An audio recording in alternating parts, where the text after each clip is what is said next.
Chapter 1800. However, he could not give up on the life in front of him. While Vulture was dealing with the police, the tall beauty had quickly crawled to the side of the nouveau riche. It was obvious that the nouveau riche was unable to fight anymore. The bruises on his stomach were terrifying to look at. At this time, Li Guangchen had already led his men to drive Vulture's car out. Vulture raised his eyebrows at Su Yun, indicating that he should make the final decision as soon as possible. Su Yun pondered for a moment and finally closed his eyes. Vulture knew that his plan had succeeded. Su Yun would definitely not throw away a life in front of him. Vulture believed that as long as he got into the car, everything would be fine. Even if there were snipers outside, as long as he rushed out quickly enough, there would not be any problems. Under Vulture's signal, Li Guangchen slowly drove the car directly into the lobby on the first floor of the shopping mall. Vulture did not dare to get into the car, fearing that he would be ambushed. "Open all the doors, trunk, everywhere," Vulture said. He wanted to do a thorough check to make sure that there was no one in the car. Only then would he dare to get into the car and leave. Li Guangchen had done everything according to his instructions. There was no fraud. Vulture felt a lot more at ease. "Now, all of you, move back. Keep going back," Vulture said to Su Yun. "The farther away from me, the better. Also, drag this nouveau riche far away from me. Go to the deepest corner. Hurry." Su Yun did not care, but he pitied the nouveau riche. He was in so much pain that he could not stand up. He could only let Su Yun and Li Guangchen drag him away. He gritted his teeth in hatred. He swore that no matter how much money he had to spend in the future, he would find this guy and make him suffer 10 times the losses he had suffered today. Very good. Vulture controlled the police officer in his hand and slowly walked to the side of the car. He closed the trunk and the other doors. Then, he walked backward to the driver's seat. Suddenly, he bent his body and got into the car. Following that, he sent the police officer he was controlling flying with a kick. Vulture started the car and stepped on the accelerator. At the same time, Su Yun also rushed forward. Whether or not he could catch Vulture would depend on whether his explosive power was fast enough. After all, a car was not a human being. Everything about it was based on strict mechanical principles. The faster it could go, the faster it would be. Moreover, the starting speed of an ordinary family car was not as exaggerated as that of a supercar. The speed of a 100m runner and an ordinary family car was almost the same. Now, Su Yun was only 50 meters away from Vulture's car. Vulture had to turn the corner as soon as he rushed out of the mall. The stairs in front of him made it impossible for him to accelerate in a straight line. Therefore, this gave Su Yun a good opportunity. As long as Su Yun had enough explosive power, he could catch up with the car. Su Yun's craziness once again stunned Li Guangchen. It was too exaggerated. The physical fitness of a Special Forces member was simply not from this world. Other than admiration, Li Guangchen was still full of admiration. He did not feel wronged at all for not being able to become a member of the Special Forces. It was better to train his SWAT team properly. Li Guangchen really did not know how to solve this kind of situation in the future if Su Yun was not around. Vulture rushed out of the mall crazily. The moment he turned the corner, Su Yun had already pounced on the roof of the car and grabbed the luggage rack. When Vulture heard the sound, he panicked. However, he was riding a tiger and could not get off. The only thing he could do was to quickly shake off Su Yun, who was on the roof of the car. Vulture stepped on the accelerator and the car held back. The engine made a terrifying roar. Vulture suddenly turned the car to the left and the car drew a beautiful circle on the ground. The tires and the ground rubbed against each other. 1 circle, 2 circles, 1 circle, 1 circle. This was the pace of the devil. Su Yun's hands clasped tightly onto the luggage rack on the roof of the car. The huge centrifugal force made Su Yun's entire body almost fly into the air. One could only imagine how fast Vulture had driven the car to achieve this. After a few circles, Vulture saw that Su Yun had not fallen down. He could not stay for long. This was because he was exposed to the open air. If there were snipers, they would definitely aim at him as long as he stopped. Vulture's guess was right. There were indeed snipers aiming at him. However, when Su Yun pounced out, Du Yufeng ordered all the snipers not to shoot. If this shot killed Su Yun, he wouldn't be able to bear such a huge responsibility. However, just after Du Yufeng gave the order, a powerful gunshot came from the roof of the office building opposite. Following the gunshot, the front left tire of Vulture's car burst. The car was completely unable to control its direction at high speed and crashed directly into the guardrail. Su Yun also quickly jumped out of the car after the car lost control. After the car crashed into the guardrail, it flipped over. It rolled 3 times in a row before coming to a stop. Vulture, who was in the car, was also shaken to the core. Du Yufeng's heart almost jumped out. Who was so disobedient? He had already told them not to shoot, but they still pulled the trigger. Under such circumstances, they did not listen to orders. What kind of personal heroism was this? If Su Yun did not have time to jump out of the car, wouldn't it be troublesome? Who fired the shot? Du Yufeng said angrily. However, these people's positions were all arranged by Li Guangchen. Du Yufeng did not know where they were. Li Guangchen was also stunned by the gunshot. He was even more surprised because the gunshot did not come from the sniper rifle that they were equipped with. Moreover, the place where the gunshot came from did not have any snipers that he had planted. Could it be that there was a third party? The situation seemed to have become more complicated. Li Guangchen frowned and was very nervous. Fortunately, Su Yun was not injured, so everything calmed down. Otherwise, he really did not know what to do. Vulture struggled to climb out of the tumbling car. At this time, he still did not give up the idea of escaping. He still wanted to escape. Immediately after, there was another gunshot. The ground in front of Vulture was hit by a bullet, creating a small hole. Obviously, the sniper was reminding Vulture that if he moved again, he could not blame him for not being polite. This person's marksmanship was definitely top-notch. He was confident that he could shoot from such a long distance. However, the heavens suddenly blew a gust of wind. Now was the time. Vulture rushed out of the encirclement like a fish and ran directly onto the road. When there was wind, the bullets would be affected. No matter how strong the sniper was, he had to calculate the wind speed before he could shoot. Vulture took this opportunity to escape from the sniper's range. Su Yun chased after him. This guy, Vulture, was really good at escaping. In order to save his life, he was really willing to do anything. Su Yun could not help but admire him. He had participated in so many people's capture operations, and Vulture was definitely the one who did not give up. However, Su Yun was also going all out. He wanted to see how long this guy could last. The sniper just now was definitely not from the SWAT team. Su Yun was very clear about this. Although he still did not know who was helping him, it was better to have helped than not. Vulture ran wildly toward the cars on the road. The sharp sound of the brakes and the sirens were quite ear-piercing. The whistling of the cars that passed by, without exception, floated out curses. They were all quite vicious curses. Nowadays, people were under a lot of pressure at work. The road rage was too common.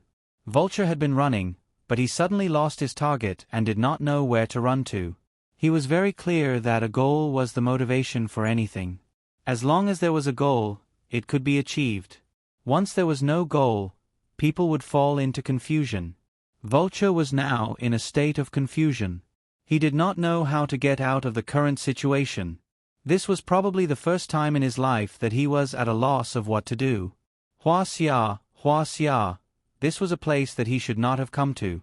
Vulture was unwilling, because he had not even seen what Purbo Jade looked like. Now, he was going to die for that thing? Phew.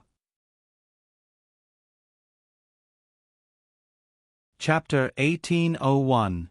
Vulture was also exhausted. When he could no longer take the last step, he chose to give up and stop running. At worst, he would just die together with Wang Zhong.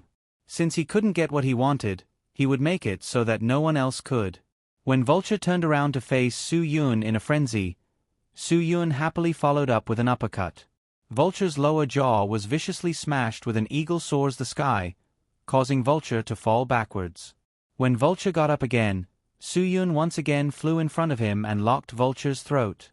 At this moment, Su Yun really wanted to kill Vulture. However, Vulture's expression was so strange. It was as if he was hiding something, or as if he was fearless. It was as if he had gotten what he wanted. One of Vulture's hands had been crippled by Su Yun. He couldn't resist at all. However, he had a cold smile on his face and showed no signs of remorse. I set up an email. If I don't cancel it in 3 days, it will automatically be sent to many people. The content of the email is about the secret of Pa Boyu and that girl. Ha ha ha. Su Yun, although I failed, I won't let you live comfortably. Have you ever thought about what will happen if this secret is spread to the world? Vulture, if you do this, you know very well what kind of riots it will cause. The consequences will definitely be a disaster for the world. Are you crazy? When Su Yun heard this, he was stunned. If what Vulture said was true, then the world would go completely crazy. Blood, war, everything he didn't want to see would happen. I'm already a dying man. What happens in the future has nothing to do with me, right? Vulture said, it doesn't matter what happens. The more chaotic it is, the more it will show my influence on the world, right? Yu Huaxia have an old saying. Everyone has to die. It can be as important as Mount Tai or as light as a feather. I think I'm more suitable to be the one who is more important than Mount Tai. Despicable. Su Yun had no way to deal with Vulture. I'll let you go and you cancel the email. This condition is enough, right? Ha ha ha ha, let's not talk about this now, Vulture said. If you had used a little more force just now, I would have died right in front of you. Do you still have the chance to tell me this? I'm afraid there's none left, right? Su Yun bit her lower lip.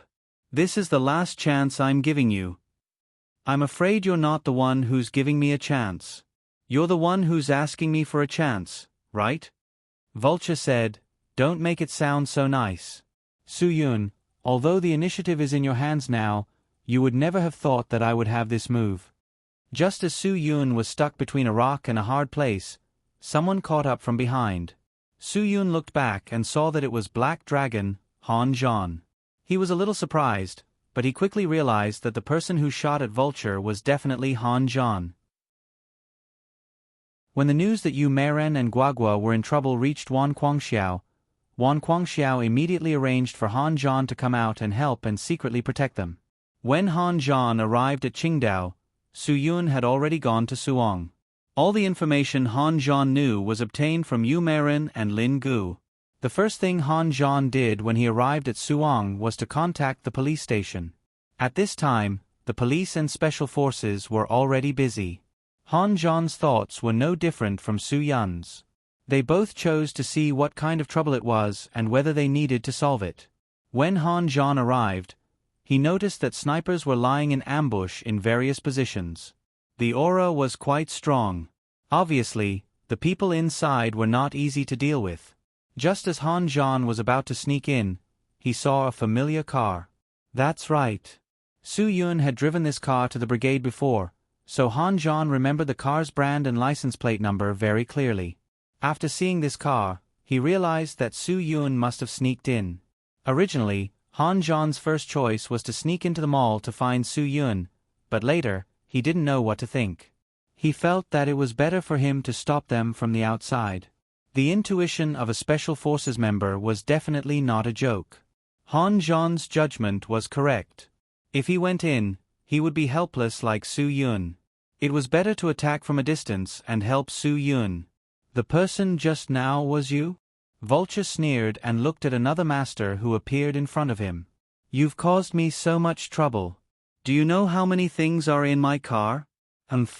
Boss, you better not listen to what he said just now. Han Zhan said, when people are forced into a corner, they can do anything.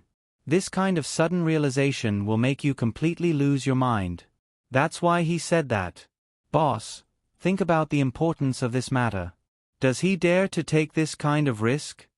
Does he dare to take this kind of risk? Su Yun was slightly startled. Yes, does he dare to?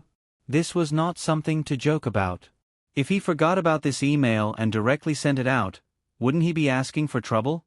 This was not something to joke about. It's up to you to believe it or not. Anyway, I have nothing to worry about. Vulture said, let me go. I can cancel the email. Even if it's fake, you have nothing to lose. But if it's real, if you don't let me go, how exciting will it be? Even if I'm in hell, I'll open my eyes and watch. Vulture, you're really despicable. Su Yun, as expected of an experienced mercenary, you can't understand these psychological warfare at all. Faced with this kind of choice, Su Yun did not have the courage to gamble at all. The price was too high, really too high. Boss, you can't let him go, Han Zhan said. I know a little about Guogua's matter. He definitely won't dare to say such things. I can guarantee that he doesn't have any bullshit email. You're quite nice to hear. Okay, then you can do it. I've said it before, my death will be heavier than Mount Tai. Vulture closed his eyes.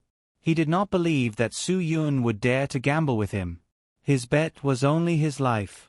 How many lives were involved in Su Yun's bet? It was impossible to calculate. Su Yun frowned. He was hesitating. He was really in a dilemma. Boss, let's do it. Han Zhan's position was very firm. This person had to be eliminated. He definitely did not believe in this person's nonsense. They were very clear about the cunning of mercenaries. Their mouths were full of lies, and there was no way to make people believe them easily. In the end, Su Yun still could not do it. It was rare for him to be so indecisive. Even if it's true, we can still find Matthew. Let Matthew crack it. Crack his email and find out if this matter is true or not, Han Zhan said. I have so many emails, can you find them? Vulture was also a little jealous. This guy beside Su Yun was constantly egging him on, and it was easy for him to influence Su Yun's thoughts. If it wasn't for this guy, Vulture believed that Su Yun would have let him go long ago. Han Zhan said sternly, Boss, he's already guilty. I believe in Matthew. Su Yun faintly squeezed out a few words. Vulture was too dangerous and could not be left alive. If he let someone who knew so many secrets go, the consequences would be no different from the release of the email. Su Yun made the final decision. Suddenly, Vulture felt his throat tighten, and he could no longer exhale. Su Yun wanted to end his life. He had really decided. You will definitely regret it. Vulture could only weakly squeeze out these few words. He no longer had the chance to do what he wanted to do, and also no chance to say what he wanted to say. Paboyu would be the last regret in his life. But when Su Yun released his hand, Vulture had completely stopped breathing. Originally, Su Yun wanted to capture him alive, but with his words, Su Yun was worried that he would be deceived. If he really let him go, it would be too late for regrets. I need to contact Matthew immediately. Su Yun did not have the chance to rest now. He had to go back and tell Matthew about this matter, and ask Matthew to help find the emails. Chapter 1802. Han Zhan also breathed a sigh of relief. If Su Yun wanted to let them go, he would not let Vulture leave alive. Even if Su Yun would fall out with him, he would still punish Vulture on the spot. Fortunately, Su Yun finally understood and did not make a mistake. At this time, Du Yufeng and Li Guangchen's people also came out. Seeing that the criminal was dead, the two finally breathed a sigh of relief. They were more or less on guard against Han Zhan, who was fully armed beside Su Yun. Only after Su Yun calmly said that he was one of them, did they calm down. You were the one who fired the gun, right? Du Yufeng said. No wonder there were people who did not listen to his order. It turned out that there was another expert. You really scared me to death. Good shooting, good shooting. I'm sorry to have startled everyone. Han Zhan said. The criminal is too dangerous. I had to make the decision. If I offended you, I hope you can forgive me. I also had no choice but to fire. If we did not control him in time, once the car left the square in front of the mall, we would have completely lost the initiative. Li Guangchen guessed that Han Zhan's identity was not simple. But since he fired the gun, they still needed to ask him to show his identification. After all, this was not a small matter. Because of Su Yun's face, Li Guangchen did not know how to be tactful. Fortunately, Han Zhan was a smart person. He took the initiative to take out his identification. "This is my identification. You should check it." "Ha, we are all on the same side. This is not necessary." Li Guangchen smiled.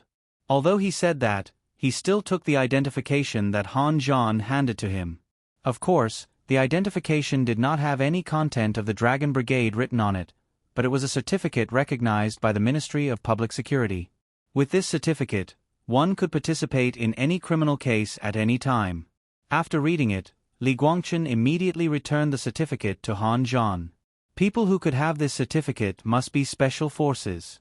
Li Guangchen was really envious. If he had a next life, he would definitely work harder to become a real member of the special forces. Su Yun tried to find some clues on Vulture. It was easy to crack his email, but they didn't know how many emails Vulture had. Su Yun didn't have time to think about other things. He was pressed for time. He needed to crack Vulture's email as soon as possible. "Help me take care of Guagua and Cho Yun," Su Yun said to Han Zhan. He contacted Wen Xiao and asked if Wen Xiao could give him some clues. Wen Xiao really didn't know Vulture's email address, but he had dealt with Wen Xiao before. Some of the employers who had a good relationship with Vulture also contacted Wen Xiao. If Wen Xiao wanted to obtain some clues, he obviously had more ways than Su Yun. Wen Xiao understood what Su Yun meant. He immediately began to contact the employers in Southeast Asia and the Middle East. It only took a few hours for him to get some useful information. Wen Xiao provided Su Yun with 3 of Vulture's email addresses. Su Yun felt a little comforted, but he still needed Wen Xiao to continue to look for other email addresses. Even if they had only been used once, he still needed to find them. Su Yun knew very well that success or failure depended on this. After he got Vulture's email address, he immediately contacted Matthew. Matthew was proficient in computers. This was a piece of cake for him. Su Yun waited for Wen Zhao's news while waiting for Matthew's reply. This feeling was really unbearable. Fortunately, there was still something for him to do at this time. When he met up with Cho Yun and Guagua, Guagua secretly ran to Su Yun's side and whispered in his ear, "Dad, I left Pobo Yu in the cemetery and buried it with soil. When should we go and get it back?" "In the cemetery?" Su Yun was stunned. After he came to Suong, he went to the cemetery, but he didn't find anything. Moreover, there was no Pobo Yu in the police evidence room. Su Yun was a little surprised. Could it be that he didn't find the right place? "Let's go now," Su Yun said without hesitation. Pobo Yu was too important. If it wasn't for the urgent situation, he believed that Guagua wouldn't have thrown it directly in the cemetery. Taking advantage of the fact that the cemetery was still protected by the police, Su Yun of course had to rush over to find Pobo Yu as soon as possible. Guagua was also anxious. She also wanted to get it back as soon as possible. After all, the cemetery was no longer safe. Even if Guagua didn't bring Pobo Yu with her in the future, she couldn't leave Pobo Yu under the Suong cemetery. "Sister Cho Yun, have a good rest," Guagua said. "We'll be back soon. Be careful." Cho Yun knew what they were going to do. "Go and come back quickly." Su Yun nodded. Han Zhan was here, and there were so many police officers. Cho Yun would definitely not be in any danger. Fortunately, she brought enough elixirs when she went out. Otherwise, he didn't know what would happen now. Although Du Yufeng and Li Guangchen wanted to know what Su Yun was going to do with the little girl, they didn't ask when they saw that Su Yun didn't want to say anything. Su Yun drove Guagua back to the cemetery quickly. Guagua didn't care about the mud underground. She squatted down and started digging. However, after she dug the grave, she found that Pobo Yu, who she kicked in, was gone. Guagua looked at Su Yun with a blank face. Su Yun was also dumbfounded. He knew that there must be an accident. Impossible. I obviously threw the jade in and buried it before I left. Guagua said to herself, why is it gone? That person couldn't find it at all. He even looked under the reservoir many times. Who took the jade? Su Yun was also sure that Pobo Yu was not in Vulture's hands. Generally speaking, no one would come to the scene of a criminal case, and the location was in a cemetery. Naturally, no one would come to watch. The only people who could be suspicious, other than the cemetery guard, were the police officers at the cemetery. Other than that, there was no one else. Su Yun looked through the evidence room of the crime squad. He didn't see Pobo Yu at all. Now, the person who was suspicious was the cemetery guard. At this moment, it was already late. The tomb keeper was listening to his radio, which was about to run out of battery. This tomb keeper was really brave. Guarding a tomb was already scary enough, but he was listening to a ghost story program. As he listened, he yawned. The cemetery guard looked at the time on his watch. It was almost 12 o'clock. He would check around again to see if there were any problems and then go to bed. In fact, this job was not difficult. He was just afraid that the trees in the cemetery would be burned by an open fire. Other than that, there was nothing else. Nowadays, people only buried a small amount of ashes. There was nothing to steal. Even if there really were grave robbers in this world, they wouldn't be stupid enough to come to the cemetery to dig up graves, unless they had taken the wrong medicine. Su Yun and Guagua's visit in the middle of the night really scared the cemetery guard half to death. He had long been used to the silence of this place in the middle of the night. Suddenly, there was a knock on the door. How could he not be scared? However, the cemetery guard patted his chest and got up to open the door. As he opened the door, he muttered, "If you don't do anything wrong, you won't be afraid of ghosts knocking on the door." This was a cemetery. Other than him, who was breathing, the neighbors were all ashes. Only ghosts would knock on the door in the middle of the night. When the door opened, the cemetery guard saw two living people, one big and one small, with shadows under their feet and breathing through their noses. He instantly breathed a sigh of relief. "I say, you are really brave. You could have gone anywhere in the middle of the night. Why did you have to come to the cemetery to join in the fun? Do you think your life is too long? If you don't do anything wrong, you won't be afraid of ghosts knocking on the door," Guagua repeated the cemetery guard's words. "Then, did you do anything wrong?" "Of course not," the cemetery guard said. "The gravekeeper said, I've never done anything against my conscience in my life. Otherwise, would I dare to do this job?"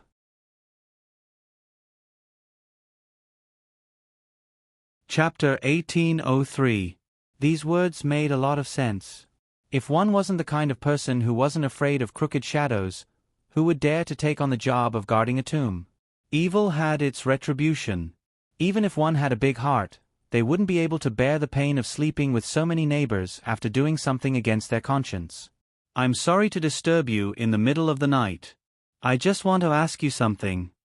Su Yun said, "Did you see a jade pendant at the grave where the incident happened?" It was about the size of her fist and had a greasy luster. It looked slightly translucent under the strong light. It looked heavy, but it wasn't that heavy. The tomb keeper was startled. "I really don't know about that. I haven't even seen it before, let alone how it feels. If you lost it, go to the police." After the incident, the place was protected by the police. "I haven't been there since, and I haven't." "Wait, did you sneak to the tomb just now? Aya, aren't you afraid that the police will find trouble with you?" Sigh, when the police leader left, he specifically told me not to let anyone go to that place. The tomb keeper looked very annoyed. He helplessly slapped his thigh and sighed. "Why didn't you sleep in the middle of the night to find trouble for me? I'm really speechless at night owls like you. Aren't you afraid of the dark?" Uncle, you really didn't see that jade pendant?" Guagua looked nervous. "That thing is very, very important to me. That tomb belongs to my grandfather, and that jade pendant is the only thing my grandfather left for me. If you find it, please return it to me. You can ask for as much money as you want." Ask for as much money as you want. The tomb keeper was startled. What do you two mean? I'm not that kind of person. I've been returning the money I found since I was in elementary school. The children's song, I Found a Penny on the Side of the Road, was adapted from my story. You can't say things like that. We didn't mean that. It's just that that thing is too important to us. That's why the child spoke without thinking. Su Yun was a little apologetic because there was nothing suspicious about the tomb keeper's reaction. There was nothing suspicious about it at all. The tomb keeper sighed and said, "Child, you really shouldn't say such things. Even if I see the jade you're talking about, I won't give it to you. Really, I'll give it to the police. I can't say who it belongs to. Only the police can make a judgment. Do you understand? I'm sorry for the trouble, Su Yun." He left with Guagua. Now that Paboyu could not be found, there was only one possibility. All the police officers who were at the scene at the time were suspects. Paboyu did not have legs. If someone did not take it, it would be impossible for them to not find it for no reason. On the way back in the Su Yun and Guagua was very nervous. She thought that the safest method had actually gone wrong. How could she bear it? Fortunately, Su Yun kept comforting her, telling her that things would be resolved. He told her not to be anxious. After returning to the city, Su Yun did not have time to consider that Du Yufeng had just had a bullet removal surgery and was resting. He directly went to Du Yufeng's ward. This was the first time Du Yufeng had been shot, and it was a penetrating gunshot wound. After the remaining shrapnel in the wound was removed, the hospital quickly gave him anti-inflammatory and antiviral treatment. Once the wound became infected, it would be really painful. Although he was injured, Du Yufeng's heart was not that sad because the case was closed. If that bastard ran away, it would be really troublesome. Just as Du Yufeng was rejoicing in his heart, Su Yun appeared. Without waiting for Du Yufeng to ask, Su Yun went straight to the point. How many police officers were at the cemetery? Were there any temporary workers? Du Yufeng was stunned. He did not understand what Su Yun meant. No, those who went to solve the case were all professional police officers. What's wrong? There was not a single piece of jade in the evidence found by the police, and that piece of jade was in the tomb, Su Yun said. Someone must have taken that piece of jade. When Du Yufeng heard this, he was shocked. Su Yun, you can't say this carelessly. We are all police officers. If our hands are not clean, how can we be police officers? You can't say this carelessly. It will affect the reputation of the Suong police. I don't want to talk carelessly either, but after all, such an important thing can't be found. Su Yun, I don't want to pursue the matter. I just want to know who took it back if possible. I can even pay a high price to buy it. You can't say this carelessly. Wouldn't that be a scam? Du Yufeng quickly shook his head. Don't be anxious. Since you suspect it, I will definitely help you investigate. Trust me, if my people took it, I will definitely find out for you. Whoever did such a shameful thing, I will directly fire them. I will not tolerate it. Those who know the trade will be able to estimate a price of at least 7 figures when they see that piece of jade. Su Yun, I don't blame people who have evil thoughts. I'm not talking carelessly either. I really promise that if he returns the jade to me, I will give him a higher price than he can sell it for. Take it as my thanks to him. Du Yufeng's heart was in a mess. This matter really annoyed him. He immediately called Zhang Yuanjun and asked him to bring all the people who went to the cemetery to gather in the ward immediately. The brothers who had just finished and were preparing to go home to rest for a while had no choice but to get up again and rush to the hospital ward immediately. No one knew what had happened this time.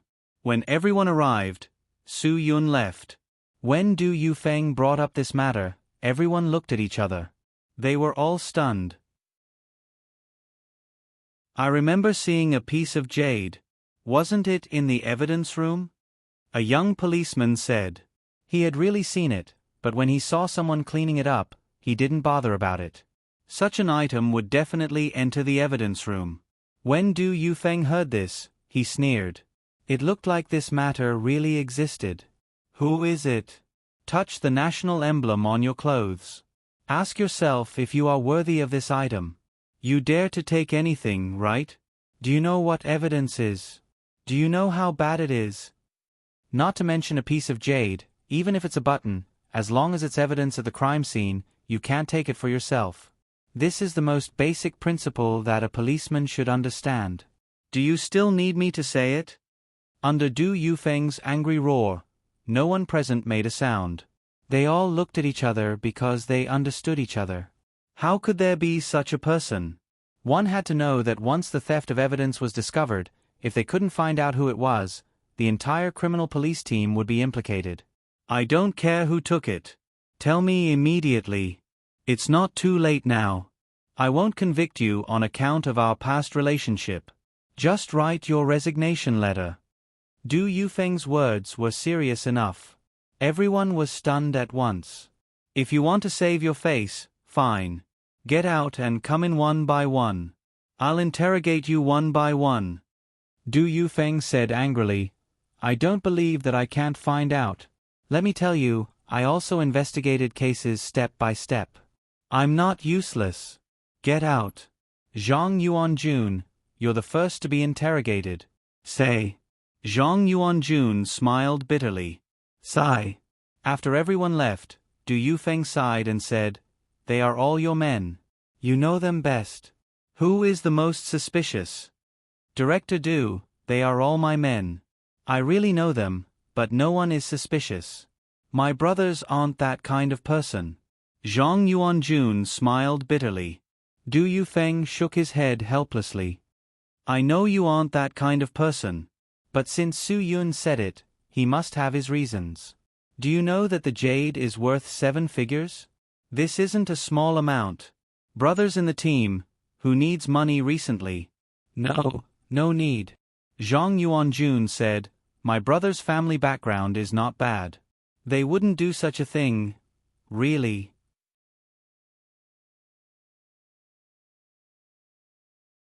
Chapter 1804. Alright, you can go out. Let them come in one by one. I don't believe that I can't find the reason.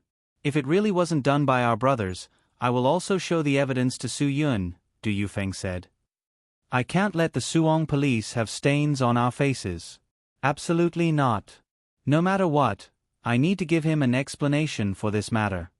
Zhang Yuanjun wanted to say something but hesitated. In the end, he nodded and left the ward. Soon, someone walked in. Faced with Du Yufeng's interrogation, everyone answered the questions very seriously. Du Yufeng had dealt with people who did bad things all his life, so he could tell if anyone was guilty or not. Soon, a few people passed by. Du Yufeng had no clue at all. He also hoped that this matter could eliminate all the suspicions of his own people. He also did not want his face to be smeared, but his intuition told Du Yufeng that this matter was very likely done by the criminal police team. This kind of dilemma made him feel uncomfortable all over. Finally, the young criminal police officer who had said that he seemed to have seen a jade pendant at the scene came in. Du Yufeng's eyes lit up. He needed to get the most important clue. Xiaofeng, are you sure you really saw a piece of jade? Chief Du, the situation at that time was too chaotic. There were so many things that needed evidence. I only had a vague impression that I seemed to have seen a jade pendant in the mud. I also vaguely remember that someone picked it up with tweezers and put it into the evidence bag. I really didn't pay attention to anything else. I'm just telling the truth, the young Xiaofeng said. Du Yufeng frowned. He was calculating. Since Xiaofeng had only seen it, it was normal for him to have a weak impression. However, the person who took the jade must have a very strong impression. However, when he mentioned this matter just now, no one said that they had an impression of taking a piece of jade. That meant that the person who took the jade took it himself. Who was it that could take away a piece of jade pendant under the eyes of so many brothers in public? This really made Du Yufeng break his head trying to figure it out. Xiaofeng, have you heard of any brothers in the criminal police team who are a little tight on money recently? Du Yufeng said again, think carefully before you say anything. Xiaofeng scratched his head and thought for a long time. None of us are rich. We only have that little salary. After deducting the mortgage and food, we don't have much left. Director Do, we don't have much money on hand, but it's impossible for us to have such thoughts. It's not like we're in urgent need of some life-saving money. At this point, Xiao Feng was stunned and his expression changed instantly. Du Yufeng saw that something was wrong with Xiao Feng. What did you think of? Xiao Feng waved his trembling hand. Impossible. Director Du, I'm fine. I was just... If you don't give me an explanation, I will really suspect you. Du Yufeng said coldly. He believed that Xiao Feng was not a suspect, but his expression just now was definitely because he remembered who was the most suspicious in the criminal police unit. There was no doubt about this. Covering up a crime is also a very serious mistake. Director Du, I was just thinking. It really has nothing to do with this. Xiao Feng lied and his ears turned red. The earlier you explain, the better for all of us. Du Yufeng patted Xiao Feng's shoulder. I know. No matter who did this, we all feel the same. We really can't believe that this would happen to one of our own. If you have anything to tell me, don't hide it from me. For anyone who is suspicious, we are not suspecting him, but helping him to clear his name. Otherwise, our faces will always be smeared with black. Xiao Feng lowered his head helplessly. Director Du, I remember half a month ago, I heard Captain Zhang call his family. It seems that his mother has liver cancer. If we want to save her life, she needs a liver transplant. And the liver transplant will probably cost 500,000 to 600,000. Moreover, there will be long-term care and all kinds of medicine. I'm afraid it won't be lower than 700,000 to 800,000. 700,000 to 800,000? A criminal police captain's annual salary, performance bonuses, and subsidies were only a little more than 100,000. Even if Zhang Yuanjun didn't eat or drink, it would take him 5 to 6 years to save up 700,000 to 800,000. Moreover, Zhang Yuanjun had a child who had just started kindergarten. Kindergarten tuition now was even higher than university tuition. It was easily 20,000 to 30,000 yuan a year. Zhang Yuanjun's wife was an ordinary primary school teacher. Her annual salary would definitely not be left after investing it all on her child. Zhang Yuanjun's salary was enough to support his family and provide for both parents' retirement. Zhang Yuanjun and his wife's parents were farmers in the countryside. They had never gone out in their lives and had not seen much of the world. They really did not have much money. Although both parents did not want to pressure their children and tried to reduce their expenses as much as possible, the four elderly people would need at least 20,000 yuan a year. It was easy for people to fall sick when they got older. Most of them had to go to the hospital. To be honest, Zhang Yuanjun was under a lot of pressure. Although he had always joked that he and his wife could earn close to 200,000 yuan a year, he knew very well that he would not have much left after spending it all. Moreover, Zhang Yuanjun had not paid off his mortgage yet. Therefore, if he were to encounter such a situation, he would definitely cry but have no tears. At this time, Du Yufeng also thought of something. Zhang Yuanjun had done research on jade. Although he was not an expert, he could roughly estimate the price and distinguish the quality and rarity of jade. There was once when someone gave Du Yufeng a gift. He directly threw a jade sculpture of a 1,000-mile horse. At that time, Du Yufeng refused, but that person did not give up and secretly put it in his office. The next day, Du Yufeng came to the office. Coincidentally, Zhang Yuanjun came to find him for something. After seeing this jade sculpture, he said that it was worth at least 400,000 to 500,000 yuan. Sure enough, Du Yufeng was right. Du Yufeng looked at the price tag on the base. This jade sculpture of a 1,000-mile horse was 488,888 yuan. Du Yufeng hurriedly sent someone to send this thing back. He said that if Zhang Yuanjun hadn't seen that it was a good thing, Du Yufeng would have thrown this thing in anger. He was quite opposed to the act of bribing and giving gifts. It can't be. Why is it like this? Du Yufeng's face also changed. Now all signs indicated that the person who took the jade was Zhang Yuanjun. This was Du Yufeng's most trusted person. Du Yufeng thought about how Zhang Yuanjun stuttered when he first asked him to stay. Du Yufeng became more and more suspicious. "Call him in," Du Yufeng said with a calm face. Xiao Feng had an awkward look on his face. "Director Du, is there a misunderstanding? Although this matter is a bit suspicious. But Captain Zhang, he..." "Go," Du Yufeng said. Xiao Feng had to lower his head and go out to call Zhang Yuanjun back again. Zhang Yuanjun entered the ward and saw Du Yufeng's gloomy face. He was silent at that moment. Du Yufeng also looked at him without saying a word. He could not believe that the person he trusted would do such a thing. Such a big thing happened at home. "Why didn't you say anything?" Du Yufeng said faintly. "In fact, as long as you said it, we would have helped you. Why did you do such a thing? How do you want me to help you like this?" "Yuanjun, you are really confused." Zhang Yuanjun shook his head bitterly. "I really didn't want it to be like this. But the pressure is too great. I don't know why I reached my hand out to that piece of jade. I know that piece of jade is very valuable and can solve my urgent problem. My mind is blank, and there's nothing left." "You are really confused," Du Yufeng said. "Do you know that you are throwing away your life?" Su Yun, who was in the ward next door, had been listening to the voices here. When he heard Zhang Yuanjun admit it, he finally felt relieved. As long as the jade was found, Su Yun really did not care about other things. It was better if it was taken by their own people. At least it would not spread to the outside world. Su Yun could not sit still anymore. He directly got up and went to Du Yufeng's ward. "I will not pursue anything else. I only want the jade. I will pay for your mother's liver transplant fees. You are not inherently bad. You are just forced by your filial piety." Since ancient times, loyalty and filial piety cannot be combined. "I understand." Su Yun's generosity directly touched Du Yufeng and Zhang Yuanjun.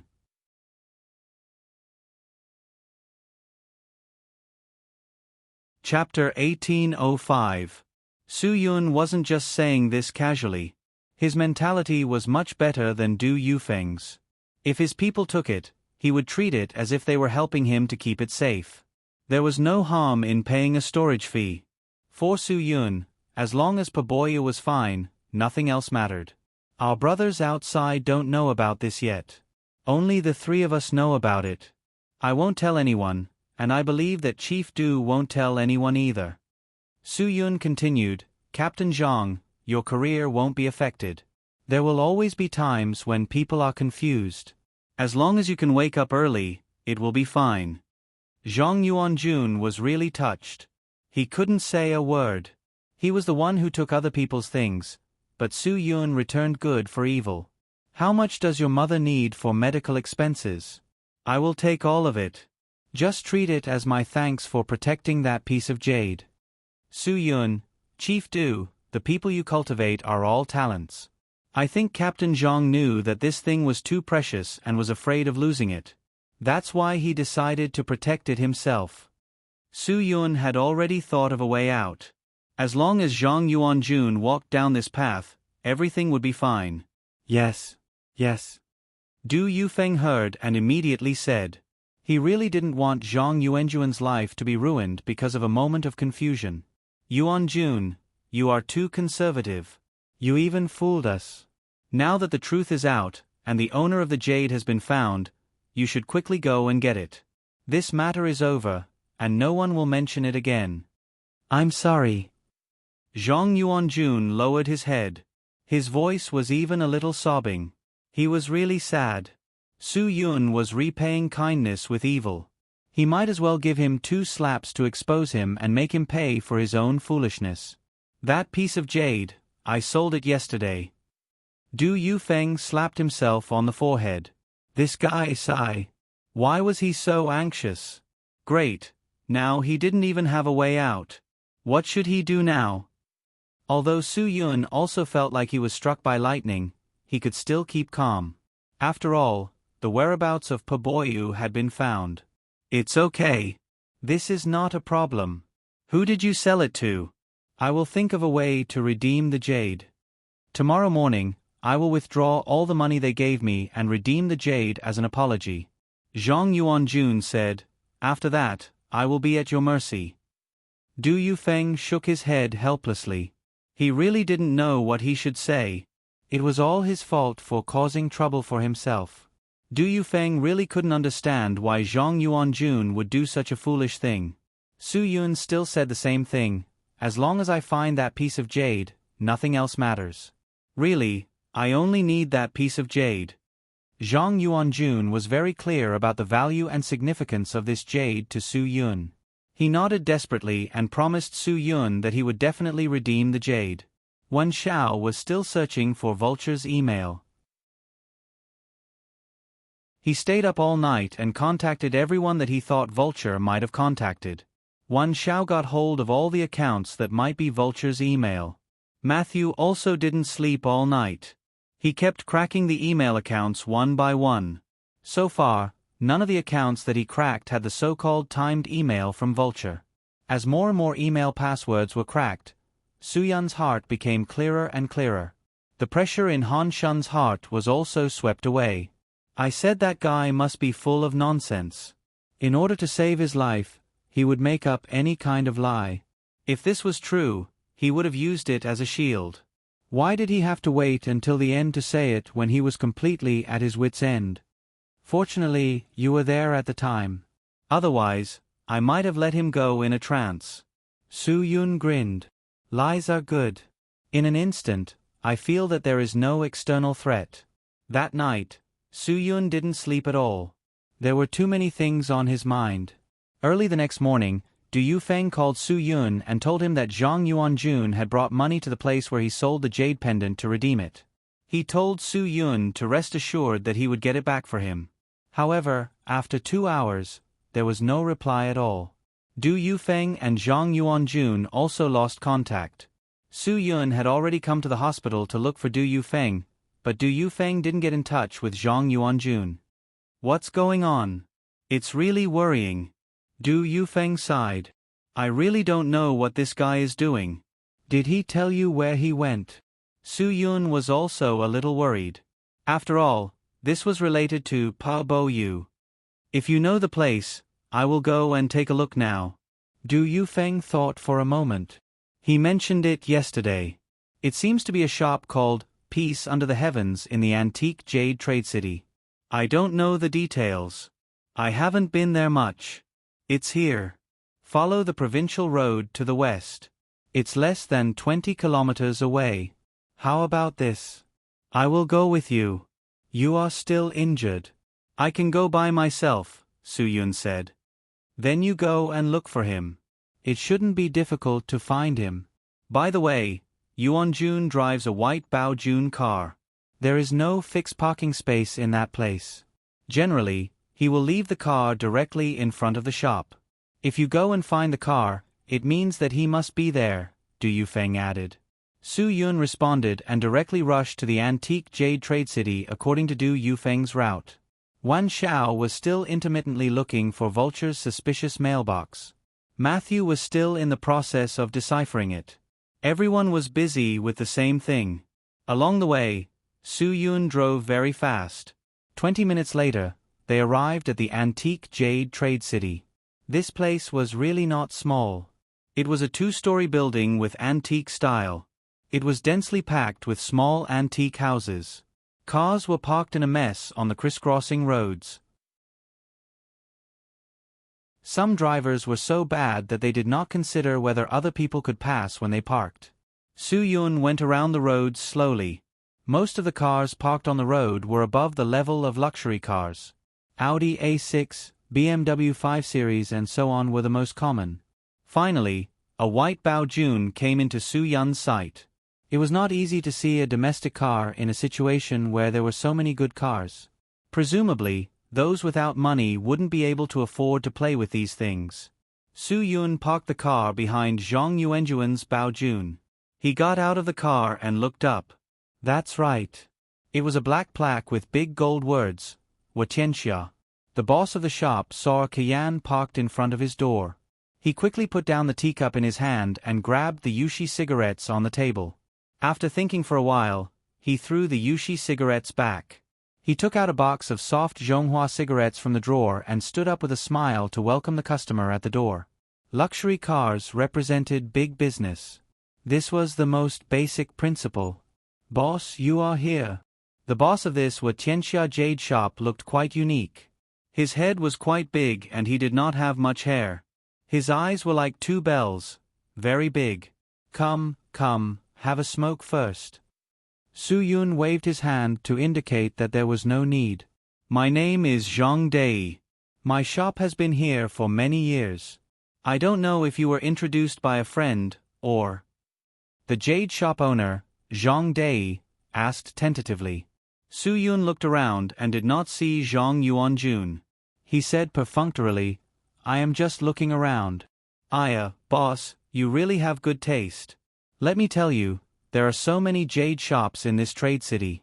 I am afraid that I am the only one who dares to pat my chest and say that my goods are genuine. If it is fake, I will be fined 100 yuan. Zhang Dei said confidently. He put away the cigarette in his hand. Because the customer did not smoke, he did not light it up. This was a matter of basic courtesy. People who did business were all shrewd. Yes. Your place looks pretty good, Su Yun said nonchalantly. Zhang Dei smiled. Of course. Although a sparrow is small, it has all the essentials. Boss, you can just take a look at the good things in my shop and you will know what level we are at. Hatian jade, Xiu jade, Nanyang jade, Lantian jade, Mixian jade, Beijing white jade, Chilean jade, Kunlun jade. Our shop has everything. Boss, you have so many treasures in your shop. You are quite low-key, opening domestic products. Su Yun looked at Bao Jun who was outside the door. He felt that something was wrong. That is not me.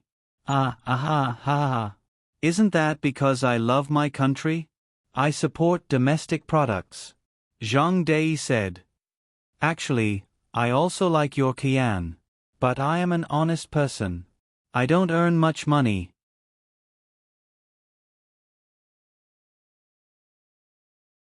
Chapter 1806. Su Yun looked at the jade along the display case and muttered to himself, Hatian jade, Xiu jade, Nanyang jade, Lantian jade, Mixian jade. I have all these jade, and they are all treasures carved by famous masters. These here. To be honest, don't be angry, I really don't like them. Of course, a nouveau riche couldn't get angry when he spoke. Opening a business, one had to greet people with a smile. This was the most basic principle. Zhang Dei smiled and said, Boss, you don't look like a simple person. If you don't like the jade in my shop, then don't go to other jade shops. It will only waste your eyes. Boss, I'm also a knowledgeable person. Don't try to fool me with some random worthless things. Su Yun, is there anything new? Take it out and let me see it. If I like it, we can sit down and talk. As long as it's good and I like it enough, the price is not a problem. Oh boss, look at my brain. I misunderstood what you said just now. Zhang Dei said, in my eyes, these goods outside are all good jade toys, but at your level, these things really can't enter your eyes. My fault. I like novelty. Even if this jade is not famous and no one can name it, as long as it's good enough, I like it. Su Yun said lightly. Pobo jade was so rare that it was almost extinct. Ordinary people couldn't tell what kind of jade it was at all, but knowledgeable people knew that it must be good jade. Zhang Dei was slightly startled. Boss, your taste is really unique. How about this? Please wait a moment. I'll bring you something good to look at. A few minutes later, Zhang Dei took out a treasure from the safe in the inner room. Boss, look at this. The best quality Nanyang jade. A 9-dragon jade carved with a ratio of 1 to 100. Can I take out this treasure now? A friend of mine asked me to buy it for him. It's really expensive. Not cheap.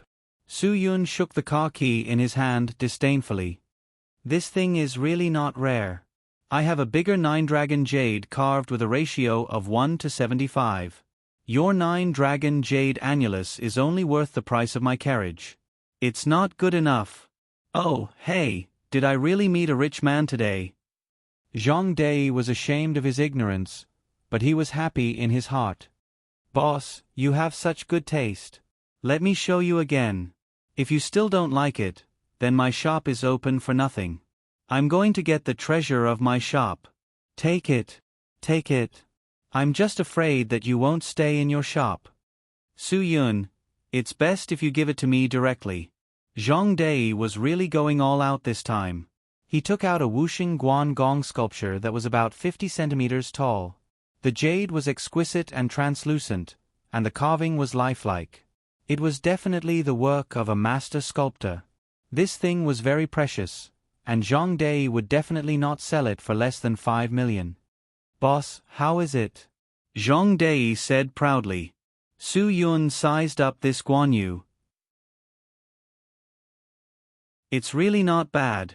Even he, who didn't know much about jade, could see that this thing was good. This is not bad. Good job, boss. There are really some good things in your shop. Boss, you really have sharp eyes. Zhang Dei said, what price can you give me? It's your thing. Of course, you can name the price. Su Yun smiled. It's hard for me to say. I don't even want to spend money to take this thing away. Ha ha ha, you're such a big boss and so rich. Why would you care about this little thing? You must be joking. Zhang Dei laughed dryly. To be honest, this is really the treasure of my shop. If it weren't for the fact that you and I are fated to meet today, I wouldn't have taken it out. To be honest, I really don't want to sell it. That's really flattering me. Su Yun, since you don't want to sell it, then I won't take it away from you. I'm not a gangster. If I invite a guanyu back, I'm afraid you'll be lonely. Zhang Dei's face was a bit ugly. Is this guy really rich, or just pretending? Knowing that it was expensive, he didn't dare to name a price for a good thing. Then, what kind of jade do you want? I don't care about the size of things. Jade doesn't care about fame. Su Yun, it's best if it's handheld. I like that kind. Zhang Dei started to show a bit of impatience towards Su Yun. I don't want a famous jade. I want a handheld one, and the quality can't be bad. Hee, if you really say so, I do have one. But I'm afraid you can't afford it. Boss, just tell me what price you can accept. Don't show me anything below 1 million, Su Yun said disdainfully. Zhang Dei gave him a thumbs up and returned to the inner room. However, when he reappeared, he was holding a small golden box in his hand. If the jade inside is still not to your liking, then forgive me for not being able to do anything about it. You'll have to look around somewhere else. After Zhang Dei opened the box, Su Yun's eyes lit up. Pobo jade. This was Guagua's Pobo jade. Boss, you're interested in it? After Zhang Dei saw Su Yun's reaction, he felt a burst of happiness and uneasiness. This jade was good jade, but he didn't know what kind of jade it was. He had gambled 500,000 to buy it, and he hadn't even found an expert to identify it. Now, someone had taken a fancy to it? Just an hour ago, the guy who sold the jade to him wanted to redeem it. He refused, and the other party was even willing to pay 100,000 more to redeem it. The more it was like this, the more Zhang Dei felt that this jade was a treasure. He definitely couldn't return it. In the end, that person insisted on taking it back. Zhang Dei had no choice but to call a group of brothers to take that guy down. They dragged him to the back of the warehouse and tied him up. That guy was quite skilled. Several of his brothers had suffered a lot. Because of this, Zhang Dei could not let him off easily. He first tied him up in the warehouse and let his brothers beat him up to vent their anger. When it was time for lunch, Zhang Dei would deal with him. Well, this is a little bit. Su Yun reached out his hand. Zhang Dei took the box away. Boss, you've seen a lot of my treasures. This time, give me a price. Otherwise, how do I know if you're sincere? You know, although I'm a small businessman, these things are still treasures. Su Yun stared. I've already said, I don't look at things below 7 figures. Since I've taken a fancy to it, I naturally know how much it's worth. But if you don't let me feel the quality of this jade, how can I give you a price? If it's worth 10 million, I'll give you 1 million. Can you accept it? 10 million, 1 million. Zhang Dei's heart was blooming with joy. No matter what, he had at least doubled the price of this piece of jade. Moreover, this guy was rich. With his skills, he would definitely be able to get him to pay a few times more. Boss, I'll let you feel its quality. Even if you don't want it, we can still be friends in the future. It wasn't easy to get this jade. The story is bizarre. Zhang Dei saw that Su Yun really liked this jade, so he handed the box over. Su Yun picked up the Paibo jade and immediately felt a warm current in his heart. This definitely couldn't be faked. What story? How bizarre. This jade was found by a friend of mine a few years ago when he went to the Jade Dragon Snow Mountain. When he found it, Zhang Dei was just about to make up a story when he suddenly froze. He saw Su Yun directly put the Paibo jade into his pocket. Wait a minute, boss, what do you mean by this? We haven't discussed the price yet, right? Su Yun spread out his hands. What's the price? You little bastard. You're playing this trick with me, right? Zhang Dei was furious. 500,000 yuan was pocketed right in front of him. Anyone would be anxious. Driving a luxurious car to play this trick? Give me the jade, and I'll give you a chance. Don't force me to make a move.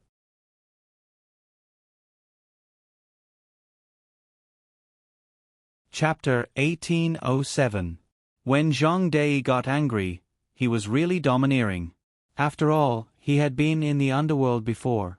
Facing such a situation, the first thing he could think of was to use tough means to solve the problem. Moreover, he had a few brothers who were in the warehouse at the back of the trade city to teach the guy who sold the jade a lesson and wanted to redeem it. Su Yun's Qian was not a local brand in Suong. Zhang Dei had all the advantages. Of course, he wouldn't give in. In this situation, he had to stand up and kill in all directions. He had to directly suppress this young tycoon in front of him and let him know that if a rich person acted pretentiously, they would also be beaten up. Moreover, this guy wanted to take the jade for free. He might even be a fake tycoon. Who would really care about a few million? Buying this thing was like a child buying a toy. Boss Zhang, don't be anxious. Listen to me. Su Yun said lightly, You said that the Bao Jun at the door is yours? Why do you care if it's mine or not? Zhang Dei said angrily, Give me the jade first. Don't talk about other unimportant things. At this time, Zhang Dei had already grabbed the weapons in the shop that were ready to fight. After all, some people who came to buy jade for fun were not kind people. If they did not have a backbone, the shop would not be able to hold on. Su Yun shook his head. This car is my friend's. This jade is also his. He sold it to you yesterday and came to redeem it today. His car is here, but he is not. But the jade is still in your hands. What do you think I should do? Zhang Dei's face twitched. So they were in cahoots. Humph, a friend, right? Well, I will bring you to see your friend soon. You are the one who went back on your words. You came back to redeem what you sold. That can't be done. That is against the rules. It's fine if I give you the money. Su Yun, we are all here to make a living. It's better to have less trouble. Don't worry about anything. Take a step back and you will be fine. I have to thank you for finding the jade in your hands. So, I will give you a way out. Let my friend go, and we will be even. What a joke. Why should we be even? Zhang Dei said, Take away my 500,000 taels. I can do a lot of things in 2 days. If I invest my 500,000 taels in a stock that doubles, I can turn it into 1 million taels. You took away 500,000 taels from me for 2 days, then give me 600,000 taels for the jade. I'm not a pawn shop, where I can mortgage and redeem whatever I want. Regardless of the quality of the items I receive, I'll accept them myself. But don't even think about taking it back. The more Su Yun wanted to take away the Pa Bo Yu, the more Zhang Dei felt that this thing was valuable. No matter what, he could not let anyone take it away. You can say whatever you want. You're forcing me to buy and sell. That won't work on me. Hurry up and take me to my friend.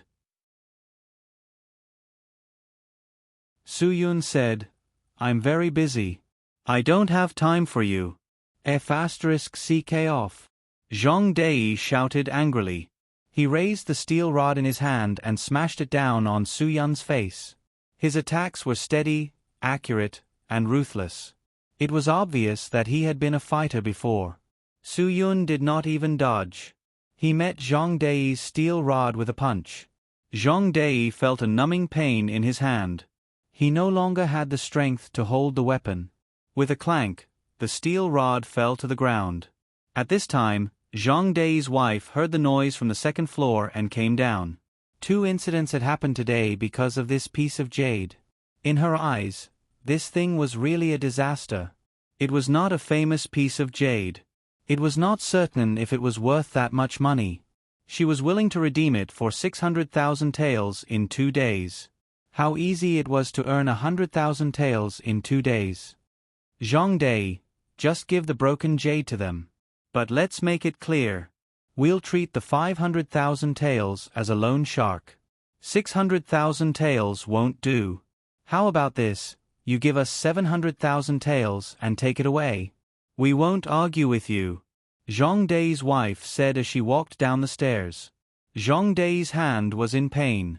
He glared at his wife unhappily. Women get lost when men talk. This has nothing to do with you. He was sure that this thing was worth at least 7 digits. Zhang Dei, are you crazy? His wife was quite fierce. She scolded fiercely. Then you deal with it yourself. If you lose this piece of jade, I'll skin you alive. Shut your crow's beak. Zhang Dei was angry. He scolded his wife. When he saw Su Yun's fist that was harder than a steel rod, he lost his confidence. This guy's hand is a prosthetic? Why doesn't it hurt? The arm can be fake, but the head can't be fake, right? Zhang Dei was angry. He didn't care about anything else. He picked up a chair and threw it at Su Yun. Su Yun took the opportunity to kick the chair away. The chair smashed the glass of the display case at the side with a bang. The broken glass and jade were mixed into a pile. Zhang Dei's wife almost screamed out loud. Zhang Dei was even angrier. This was considered smashing his shop. Zhang Dei, who had lost his mind, made him forget to calculate his chances of winning. Facing such a powerful guy, he would only die a worse death if he fought him head-on. As expected, Su Yun did not disappoint. He clasped Zhang Dei's shoulder joint, and with a crack, he dislocated the arm that Zhang Dei used to swing his fist. Then, he grabbed the back of Zhang Dei's head and smashed it at the display case that had just been smashed. Zhang Dei instantly experienced a kind of helplessness. His head was like being strangled by a machine-like thing. He couldn't escape at all. Seeing that Zhang Dei's face was about to smash into the display case that was full of broken glass, his wife screamed out loud. Disfigurement was a small matter. If both of her eyes were pierced until she was blind, how was she going to live the rest of her life? Zhang Dei's heart skipped a beat. He knew that he was done for this time. He had met a tough nut. Just as Zhang Dei's face was about to smash into the display case, Su Yun suddenly stopped the force in his hand. Zhang Dei felt that his heart had stopped. He carefully opened his closed eyes. The sharp glass fragments were only 1 or 2 centimeters away from his eyeballs. If Zhang Dei's head wasn't held in Su Yun's hand, he would have stabbed himself blind if his waist and abdomen were not weak. Why? Do you still want to continue? Su Yun said indifferently, I think it's about time to talk about my friend's problem, right? Talk, boss, if you have something to say, we can talk about it. I'm just trying to make a living with my family. Only my eyes are useful. I can see the quality of jade. If I'm blind, my family won't be able to make a living. The beads of sweat on Zhang Dei's forehead dripped onto the glass fragments in front of him. The sweat stains splashed into his eyes, making him feel sore and numb. Su Yun wasn't an aggressive person. Zhang Dei had already given in. When Su Yun pulled him up, Zhang Dei's legs turned to jelly. Just now, it was like walking around the gates of hell. Without waiting for Zhang Dei to react, Su Yun directly connected his dislocated arm with a click. Although Zhang Dei wanted to curse in pain, he still held it back. He didn't know the origin of this young master. He really didn't dare to provoke him. "I'll take you to meet him now," Zhang Dei said. "Jade. I don't want the jade. Just treat it as making friends. 500,000, I won't take a penny more from you." Zhang Dei's wife almost fainted from anger. If the jade was returned earlier, she could have gotten 100,000 in 2 days. What about now? She couldn't get a penny, and she was almost beaten to a pulp. The booth had also been damaged. This was really a money-losing product. Su Yun didn't want to cause too much trouble. As long as he got the Pabo jade and met Zhang Yuanjun, it would be fine. He took out a few bills from his wallet and put them on the unbroken booth. "Scratch a few pieces of glass and fix it again. I won't help you with the cleaning." Boss, look at what you said. I asked for it." Zhang Dei didn't dare to say anything. The other party had completely overwhelmed him, and he could still be so polite to him. It was really benevolent. Zhang Dei's wife didn't dare to talk nonsense. She came over to take the money and began to clean up the mess. Zhang Dei took Su Yun to the warehouse at the back to meet Zhang Yuanjun.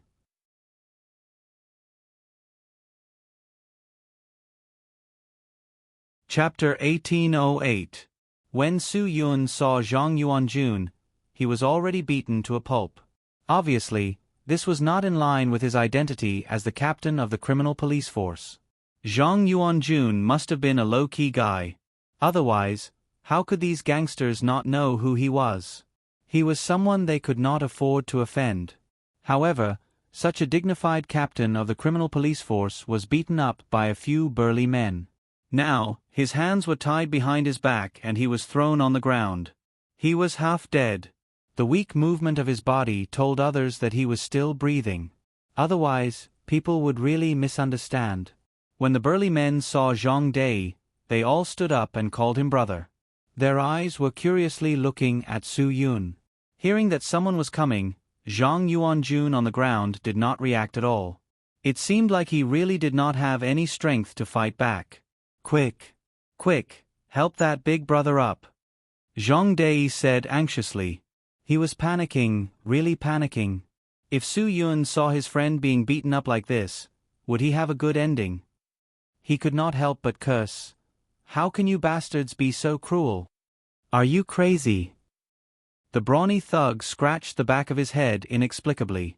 "Brother, you were the one who said that we should beat him to death. I was worried that we weren't ruthless enough. How can you blame us for being too ruthless? You were the one who said it." "Get lost," Zhang Dei said impatiently. "Quick, help him up." When Zhang Yuanjun heard the fierce-looking shop owner's sudden change in attitude, he was puzzled. Just as he was wondering what had happened, Su Yun's voice entered his ears. "Brothers, you're not bad. You really have guts. You really dare to touch anyone." Su Yun smiled slightly. "Do you know what the person you beat up is?" Zhang Yuanjun did not know if it was because he was afraid of losing face, or if he was afraid that the news of him selling jade and his identity would spread. He could not help but turn his head to look at Su Yun. He said anxiously, "Su Yun, don't. And? You don't want me to say it?" Su Yun shook his head helplessly. "You are really stubborn. If you had told them your identity earlier, even if you lent them courage, none of them would have dared to touch a single finger of yours, right?" Zhang Yuanjun furrowed his brows in pain. He really felt that he was too ashamed to reveal his identity. When the two of them spoke, the few burly men were dumbfounded. Did these two know each other? Then why is this pretty boy, compared to them, Su Yun is white and handsome, standing together with Zhang Dei? "Brother Zhang, what's going on?" The most muscular one among them glared. Are they the reinforcements that the kid on the ground asked for? Brother Zhang, you don't have to go that far, right? You're not even afraid of this sturdy fellow causing trouble, yet you're afraid of the one beside you? Zhang Dei almost cried when he heard this. He didn't want to be afraid, but how could he not be? They weren't even on the same level. If you don't want to die, then King shut up. Shut up. Let him go. Brother Zhang, we brothers are definitely not doing this for free. Since we've taken their money, then we have to do this for them. The most muscular one said, Brothers, show us your true strength. Let this gigolo know what it means to be afraid. Don't worry, brother. I'll do it for him myself. As he spoke, the dark-skinned guy made his move. He took 3 big steps forward and raised his fist to punch Su Yun's face.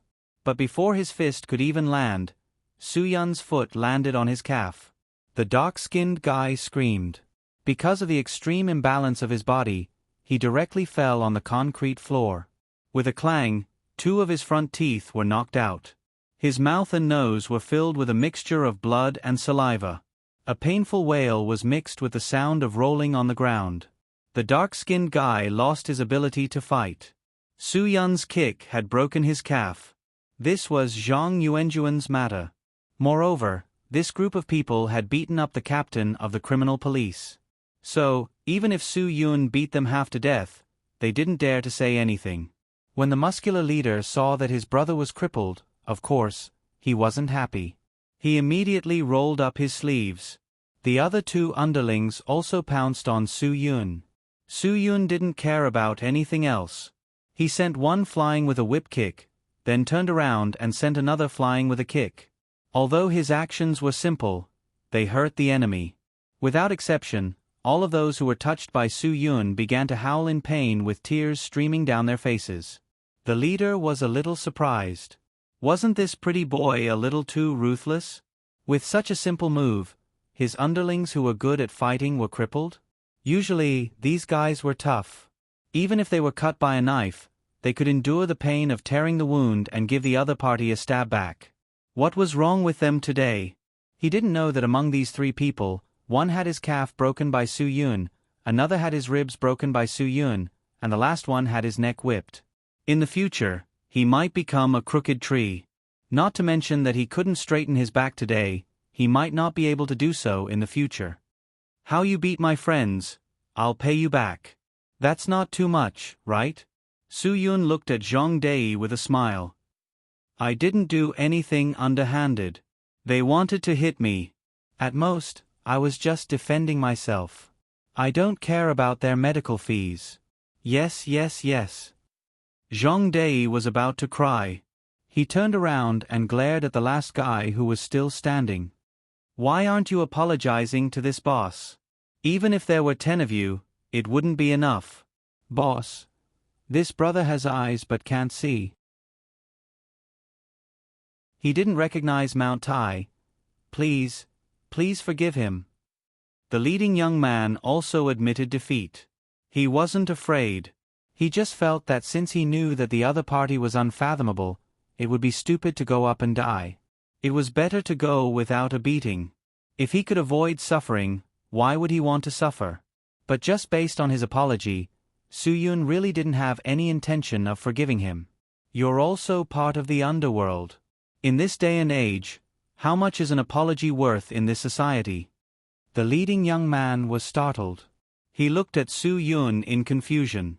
This guy seemed to want something else. Boss, I'll pay for this big brother's medical fees. Let's take a step back. We're all brothers in this world. Zhang Dei saw that Su Yun was still angry, so he quickly proposed a condition. Su Yun waved his hand and signaled Zhang Dei to shut up.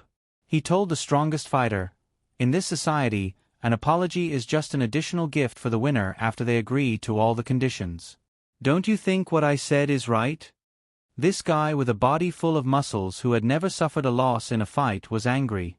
They hadn't even fought, and this person said that he was the one who was being beaten like a dog. Based on what? A warrior prefers death to humiliation. The leading young man, who didn't dare to attack because he knew that he might not be able to win, exploded in an instant. With this temper, he probably wouldn't be able to achieve anything. Today, I'll let you see who will be beaten like a dog. The leading strong young man waved his fist and pounced on Su Yun. Su Yun didn't hesitate. He rushed forward like an arrow. His left leg exerted force and his whole body jumped high. His right knee turned into the shape of an arrow. He was like an angry bird that flew out. Before the guy who thought he was good at fighting could react, his face crashed into Su Yun's angry knee. The sound of bones cracking made people's hair stand on end. This guy was also sent flying with a whoosh. He crashed into the wall and fell to the ground. After that, there was no more after that. Zhang Dei's jaw almost couldn't close. He really wondered if that kid was dead. Captain Zhang, I've helped you take revenge. Since we got the jade, let's not bother about it anymore, right? Can you still drive? If you can, let's go back. Su Yun smiled faintly. Zhang Yuanjun propped himself up with difficulty and nodded. He whispered a word of thanks. Before the two of them left, Su Yun turned around and patted Zhang Dei's shoulder. He whispered to him, "The one you beat up is the captain of the criminal police force. He. Be careful in the future." The two cars sped away, leaving behind a dejected Zhang Dei. Why am I so unlucky? Why am I always bumping into such big problems?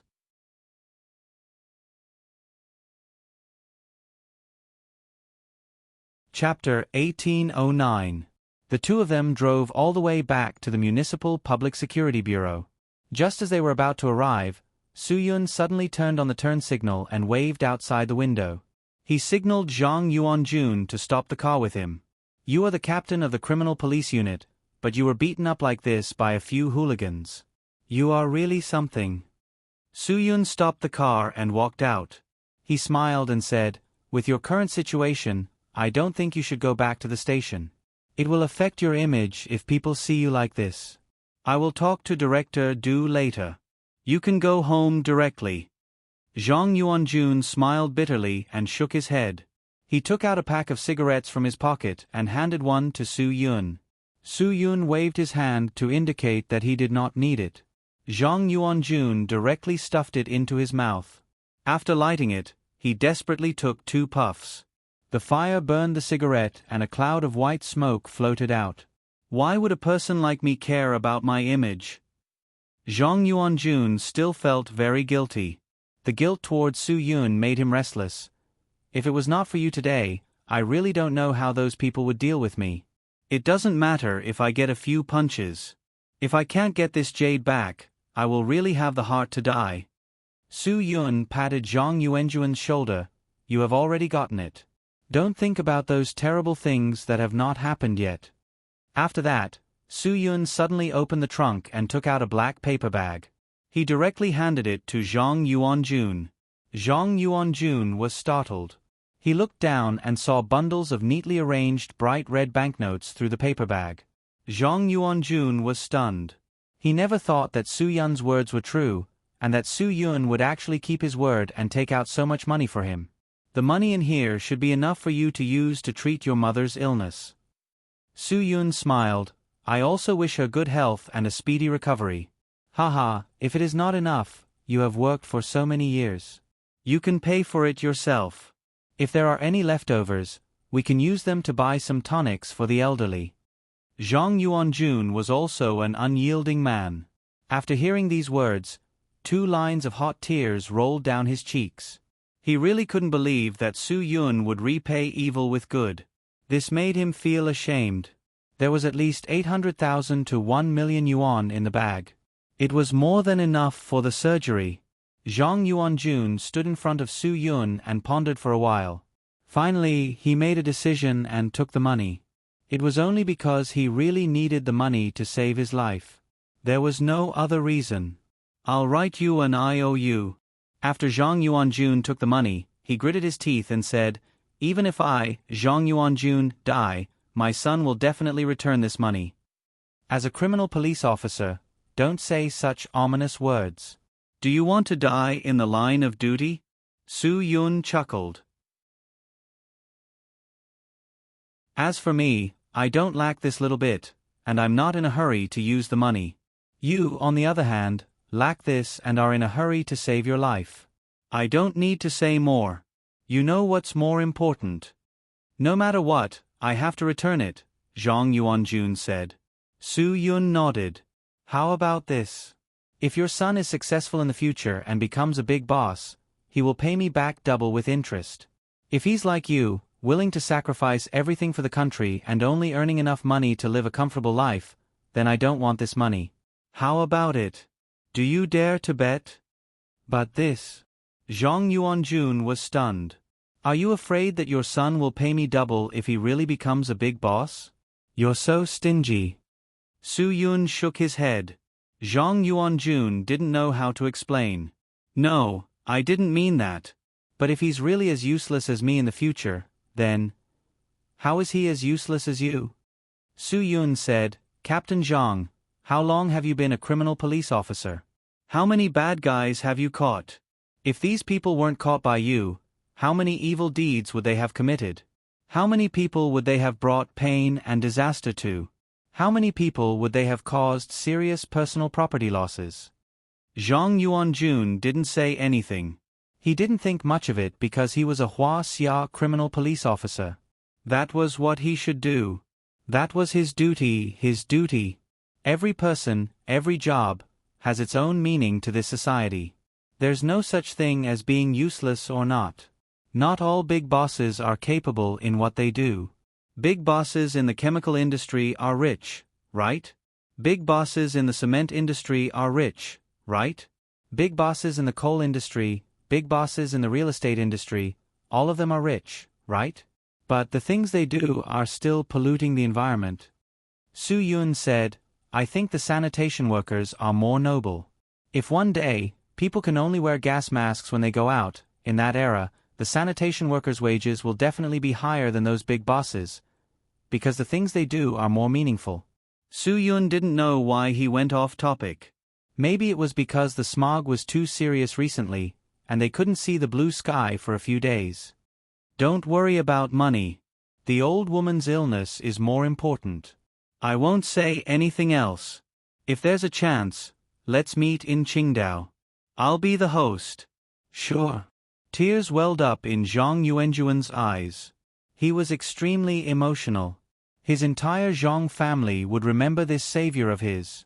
After persuading Zhang Yuanjun to leave, Su Yun went to the municipal bureau to submit a work report. After that, he went to the hospital to say goodbye to Du Yufeng. Paboyu's matter was solved, so Su Yun didn't have anything else to worry about. Du Yufeng knew that Su Yun had found something, and he was relieved. Zhang Yuanjun was confused. He's not usually this kind of person. Director Du, I understand. Su Yun said, who hasn't been confused in their life? If I had such a chance to save my mother, I would definitely do it. Hee. You should give more bonuses to your people in the future. It's not easy to be a criminal police officer, especially one who dares to take responsibility. Du Yufeng shook his head embarrassedly. I'm ashamed. Don't pursue this matter anymore. Su Yun said, Captain Zhang is a good police officer. If you fire him, it will definitely be your loss. I won't pursue this matter anymore. Du Yufeng said, but he has to be removed from his position as the team leader. At the very least, he has to be criticized and educated. Otherwise, he will feel guilty in his heart. You have the final say, ha ha. Su Yun laughed. After leaving the hospital, Su Yun took Paboyu and rushed to meet up with Guagua and the others. Cho Yun's injury recovered very quickly. With the elixirs and her physique, it wasn't a problem for her to rush back to Qingdao with them. Han Zhan came this time to protect Guagua, so naturally, he wouldn't leave her. Everyone simply packed up the things in the hotel, and then rushed to Qingdao. There were so many relatives there who were worried about them, and there was also Wen Xiao who needed Paboyu to keep his martial arts skills. The return journey was always relaxing. It was only when they were halfway through the drive that Guagua suddenly remembered that she didn't know if her family's cemetery had been repaired. Or was it that no one cared about it anymore? In fact, they didn't need to worry about this. Zhang Yuanjun had already taken care of it. In the future, he would definitely come to this place often. Although this place had nothing to do with Su Yun, because of this matter, he had profited from a disaster. He would come here for the rest of his life to comfort his guilt. Many times, people always had a thought in their mind. If they couldn't grasp the balance between good and evil, they would only regret it for the rest of their lives.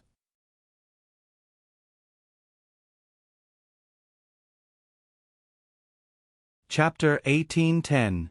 There were many primeval forests in Southeast Asia, and Gulyuo Mountain was obviously one of the most inconspicuous primeval forests, but it was also the most dangerous one. Gulyuo Mountain was full of dangerous swamps. Many giant crocodiles lived in groups here, and some carnivorous lizards and various kinds of fierce beasts liked to hide here. Perhaps it was because this place was popular that it attracted so many fierce creatures. This was because this secret base in Gulyuo Mountain had a very long history. No one knew when it started, but mercenary leaders from all over the world liked to gather here. For the sake of common interests, this place slowly developed into a large scale. Every time something major happened, the leaders of the mercenaries would gather here to discuss the cause of the incident. They would not avenge people for no reason. What they wanted to discuss was the cause of death, what the dead people died for, and what kind of interests would drive a person to die for. Interests were the most important thing for these mercenary leaders. They only fought for money, lived for money, and risked their lives for money. Humans die for wealth, and birds die for food. The mercenaries maximized the meaning of this sentence. Every year, thousands of mercenaries died in war, but every year, thousands of elite soldiers joined the ranks of mercenaries. War was not a terrible threat to them, but an opportunity to make a fortune. Death was a gamble for them, and if they won, they would be rich. What the hell is Vulture eyeing? He actually went to Huaxia, and went directly to the southeast coastal area. Is he crazy? The black man who spoke was called Sandy. He was a former U.S. Navy SEAL. His elite team was made up of members of the special forces of various countries. In the mercenary group in Southeast Asia, his team was not big, but it was definitely the elite of the elite. What's wrong with going to Huaxia? Many people have been to Huaxia. Not everyone died in Huaxia. This blond man with a high-nose bridge was called O Zhongmei. His father was European, and his mother was Huaxia. He was born in the United States, so he was named O Zhongmei. This person came from a relatively unknown background. No one knew his identity, but they all heard of his ruthlessness. Sandy sneered, "Think carefully before you talk big. Going to Huaxia doesn't count. If you don't do anything, of course the Huaxia military won't do anything to you. But if you do something, do you think you can come back alive?" Sandy is right. A white-haired old man from Huaxia said lightly, "Huaxia is a forbidden place for mercenaries. Those who dare to go to Huaxia and cause trouble, I'm afraid no one can come back alive." Hearing the old man's words, O Zhongmei disagreed even more. "Uncle Xiang, aren't you flattering your country too much? If the Huaxia military, how could they let you cross the border and do such a big thing? Didn't you kill it in the cradle long ago?" The white-haired Uncle Xiang ignored O Zhongmei's sarcasm. People of his age had encountered all kinds of things. How could he care about the younger generation? "We didn't come here to argue about this, did we?" Sandy said again, "Whether Huaxia is the tomb of us mercenaries or not, we have to admit that it is the tomb of Vulture. Vulture has always been very careful. If he did something in Huaxia, there must be a huge temptation." Uncle Xiang's mouth showed a faint smile. Obviously, there must be a huge benefit in this, and this benefit could even make people risk their lives to fight for it. What was it? This was the answer Uncle Xiang couldn't wait to find out now. Money. Yes, this was the most tacky thing. They were also very clear that they were originally people who lived for money. But every mercenary was very clear that they could go to any country for money, but they would never step half a step into Huaxia.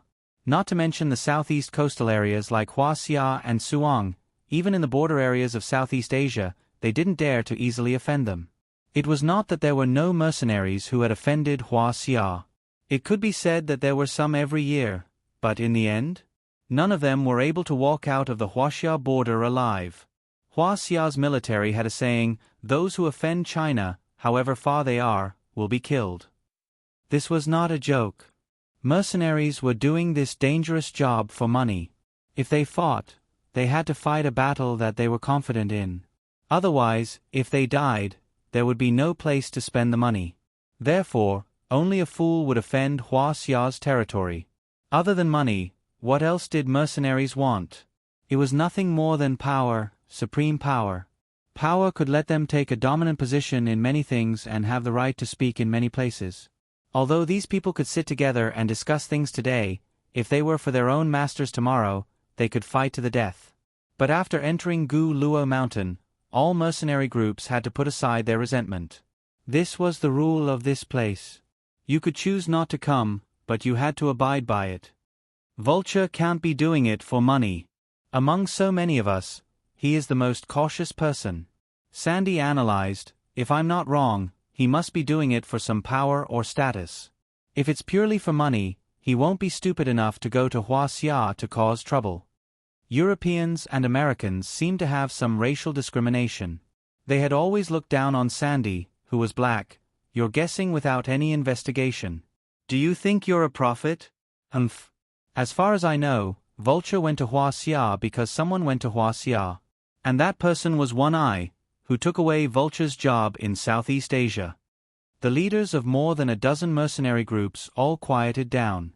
Speaking of One Eye, they all felt a headache. This guy not only took away Vulture's job, but also their benefits. However, they were not as unlucky as Vulture. Vulture was forced to give up all of his benefits in Southeast Asia and only defend the Middle East. Of course, Vulture was forced into such a miserable situation because he asked for it. He knew that he was no match for One Eye, but he still went against him many times. It was obvious that he was looking for trouble. One Eye is in Huaxia? Uncle Xiong was startled. He looked at O Zhongmei with some surprise. How did you know? Uncle Xiong, there is an old saying in Huaxia, know yourself and know your enemy, and you will never be defeated. O Zhongmei said, since we are gathered here today to discuss Vulture's problem, of course I have to investigate why Vulture went to Huaxia. I'm not like some people who take everything for granted and say it without any responsibility. Sandy knew that O Zhongmei was indirectly scolding him, but he did not care. He was also curious about why One Eye went to Huaxia. What had happened in Huaxia? What had attracted all of them to Huaxia? That's interesting. Uncle Xiong smiled and said, it seems that there really is a treasure. Otherwise, would they all go crazy? He, O, Zhong, and Mei, have you also sent people to Huaxia? If you have any useful information, please share it with us. Of course, that's not a problem. O Zhongmei nodded. Sandy said disdainfully, if there is really a valuable clue, he will not share it with us. Uncle Xiong, don't you know him? I won't share it with you, but it doesn't mean that I won't share it with Uncle Xiong. O Zhongmei said fiercely. Uncle Xiong laughed and acted like a peacemaker. All right. Don't forget our principles. Once we enter Guyuo Mountain, we're all family. If you share something with me, it's the same as sharing it with everyone. I'll tell everyone.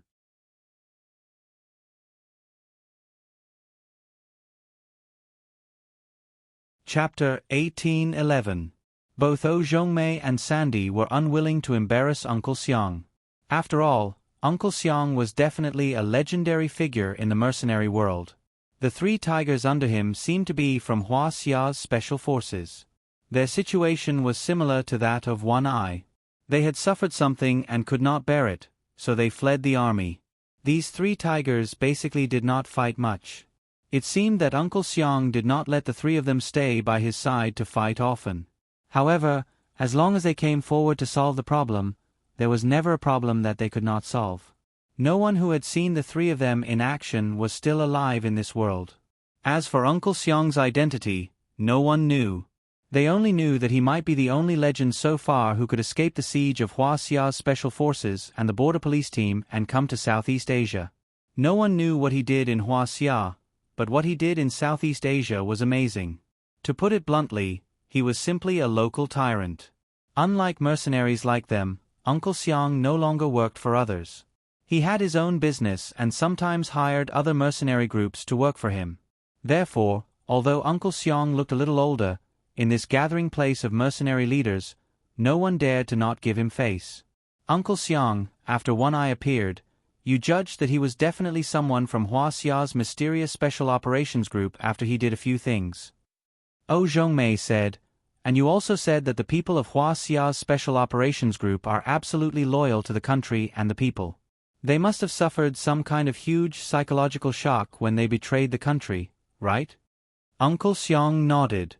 He knew that the soldiers of Hua Xia were absolutely loyal to the country and the people. They could bleed for the country and cut off their heads for the people, but they would never betray the country easily.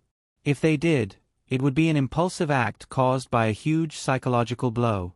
Not to mention others, the tigers under his command were all like that. One Eye was obviously even more so. When One Eye first arrived in Southeast Asia, he had a crazy killing aura all over his body. He killed around Vulture for a long time before he released this killing aura. Then, after One Eye started a new life, he always gave people a kind of evil and demonic aura. There was something indescribable about One-Eyed, which Uncle Xiang had always been curious about. Ever since One-Eyed appeared in the mercenary world, the things he has done have left us flabbergasted. We all know that no one has ever been as ruthless as him. He never leaves a way out for himself. Zhongmei continued, it's not like we haven't fought before, but there's no other way. We all serve different masters. But after we put down the missions for our employers, we can put everything aside and be friends. After all, we are all mercenaries and live for money. We are the same kind of people. But he's different from us. One Eye didn't do it for money, nor for status. Sandy said, he killed for the sake of killing. Zhongmei rarely stood on the same side as Sandy, but this time, she had to agree, that's right, One Eye killed for the sake of killing. This is the difference between him and us. For him to suddenly return to Hua Xia, I'm afraid he's going to do something that he's been suppressing. What does that have to do with Vulture? Uncle Xiang asked. One Eye will put down everything and leave alone. This is the best chance for Vulture to kill him, Sandy said. For so many years, One Eye has killed for the sake of killing. Vulture has been suppressed by him for so long. The hatred is not something that can be resolved in a short time. Vulture wants to kill One Eye. We all know this. Vulture went to Hua Xia to kill One Eye, and then he died in Hua Xia. Uncle Xiang narrowed his eyes. It seems that One Eye must have some secret that cannot be exposed. If we want to know the reason, I'm afraid we really need some time to investigate. Zhongmei smiled slightly. Let's start with Vulture's people. I don't believe that we can't find the reason. There must be a huge benefit for Vulture to be lured to Hua Xia. Uncle Xiang also nodded. If it was just a revenge between mercenaries, even if someone died in Hua Xia would not make such a big fuss. To kill a mercenary leader like Vulture over there, even armed special forces would not be able to do so. Hua Xia must have sent special forces, and they must not be ordinary masters. What on earth did Vulture obtain to bring about such a fatal disaster? Thinking of this, a strange smile appeared on Uncle Xiang's face. In Southeast Asia and the Middle East, except for One Eye Wenshao, he had a good relationship with almost all the mercenary leaders. He and Vulture were also in contact on a daily basis and shared benefits. Uncle Xiang quickly scrolled through his phone and found 3 email addresses. He sent them directly to one of his subordinates and asked him to find a way to crack Vulture's email and contact him immediately after he succeeded. Perhaps he could find some clues in there. If it's really such a big benefit, but the area is Hua Xia, you also plan to. Sandy was stunned. The mercenaries' forbidden area. He really did not know what kind of benefit could drive him to risk his life to do something in Hua Xia. Forget about you. You're so afraid of death, and Huaxia's soldiers are really not to be trifled with. Oh Zhongmei smiled disdainfully. If you die in Huaxia, we won't help you collect your corpse. Humph. Sandy snorted coldly. You haven't fought with Huaxia's troops. You don't know what's scary. Oh Zhongmei said confidently, Huaxia's troops have also not fought with me. I think they don't know what's scary. Sandy, you're so timid. You're really not suitable to be a mercenary. Why don't you change your profession and go plant poppies? With someone protecting you, you won't die. Uncle Xiang raised his hand to signal the two to stop arguing. Oh Zhongmei, you really shouldn't underestimate Huaxia's troops. Sandy's reminder is right. It's still unknown whether the interest that could cost Vulture's life is worth our time to explore. Vulture is such a cautious and shrewd guy. He never makes a losing deal. Oh Zhongmei firmly believed that the benefits were definitely worth the risk. Moreover, he really did not believe that he would not be able to walk out of Huaxia alive. If Huaxia's troops were really so magical, how could Uncle Xiang still be so carefree here? Since Uncle Xiang could escape here, he believed that he also had the ability to escape. He had elite troops. If he was afraid of such a small thing, then what was the point of living in the future? Sandy, what about you? Uncle Xiang asked. Sandy pondered for a while. He wanted to say that he did not want to participate. He did not want to participate in anything that involved Huaxia. However, Oh Zhongmei's words stimulated him. Vulture was such a shrewd person. If it was not because of the temptation, how could he die in Huaxia? So tangled, so struggling. In the end, Sandy could not make a decision. Uncle Xiang, I'll listen to you. You are experienced. Uncle Xiang smiled slightly. I don't dare to say anything now. We came here today just to meet each other. In a while, we will also toast to Vulture so that he can rest in peace in the afterlife. As for whether you want to go to Huaxia, I won't make the decision for you. If you want to go, I won't stop you. If you don't want to go, no one will force you. Ha ha ha, it's up to you. This old fox is really cunning, Sandy thought. No one could tell what he was thinking at all. Uncle Xiang, no matter what you think, I have to get involved in this matter. Oh Zhongmei said, if I get in your way, I'm really sorry. It's all about strength. Uncle Xiang narrowed his eyes and smiled. His words were straightforward enough. If you want to compete with him, you have to think about your own ability first, but I might not get involved in this muddy water. Ha ha ha, even ghosts know that I cherish my old life very much. Sandy knew that it was useless to say more. He could not get any useful information by staying here. He was the first to say goodbye. Uncle Xiang, in that case, I'll go first. You guys have a good chat. I won't see you out. Uncle Xiang smiled. You really don't have guts. Oh Zhongmei also smiled. You ran away before you said anything, ha ha ha. You don't have guts. If we meet on the battlefield in the future, strength will speak. Sandy sneered and left without looking at Oh Zhongmei. He thought that this guy who doesn't know the immensity of heaven and earth might die in Huaxia in a few days. There was no need for him to be angry. After Sandy left, Uncle Xiang received a message from the person who cracked the email. He looked down at his phone and stood up. Since that's the case, let's call it a day. If you want to do something, do it boldly, ha ha ha.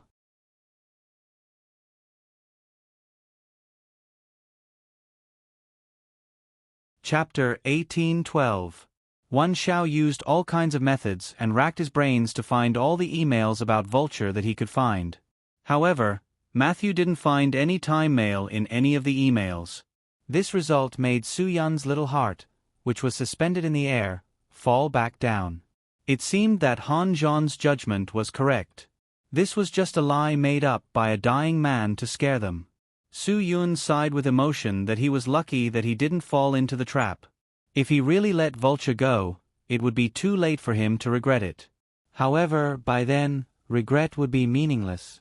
Fortunately, he didn't fall into Vulture's trap. Otherwise, Su Yun really didn't know what to do now. This matter basically came to a temporary end. Guagua lent Pobo Yu to Wan Xiao. It would only take him 3 days to restore the order of his chaotic heart vessels.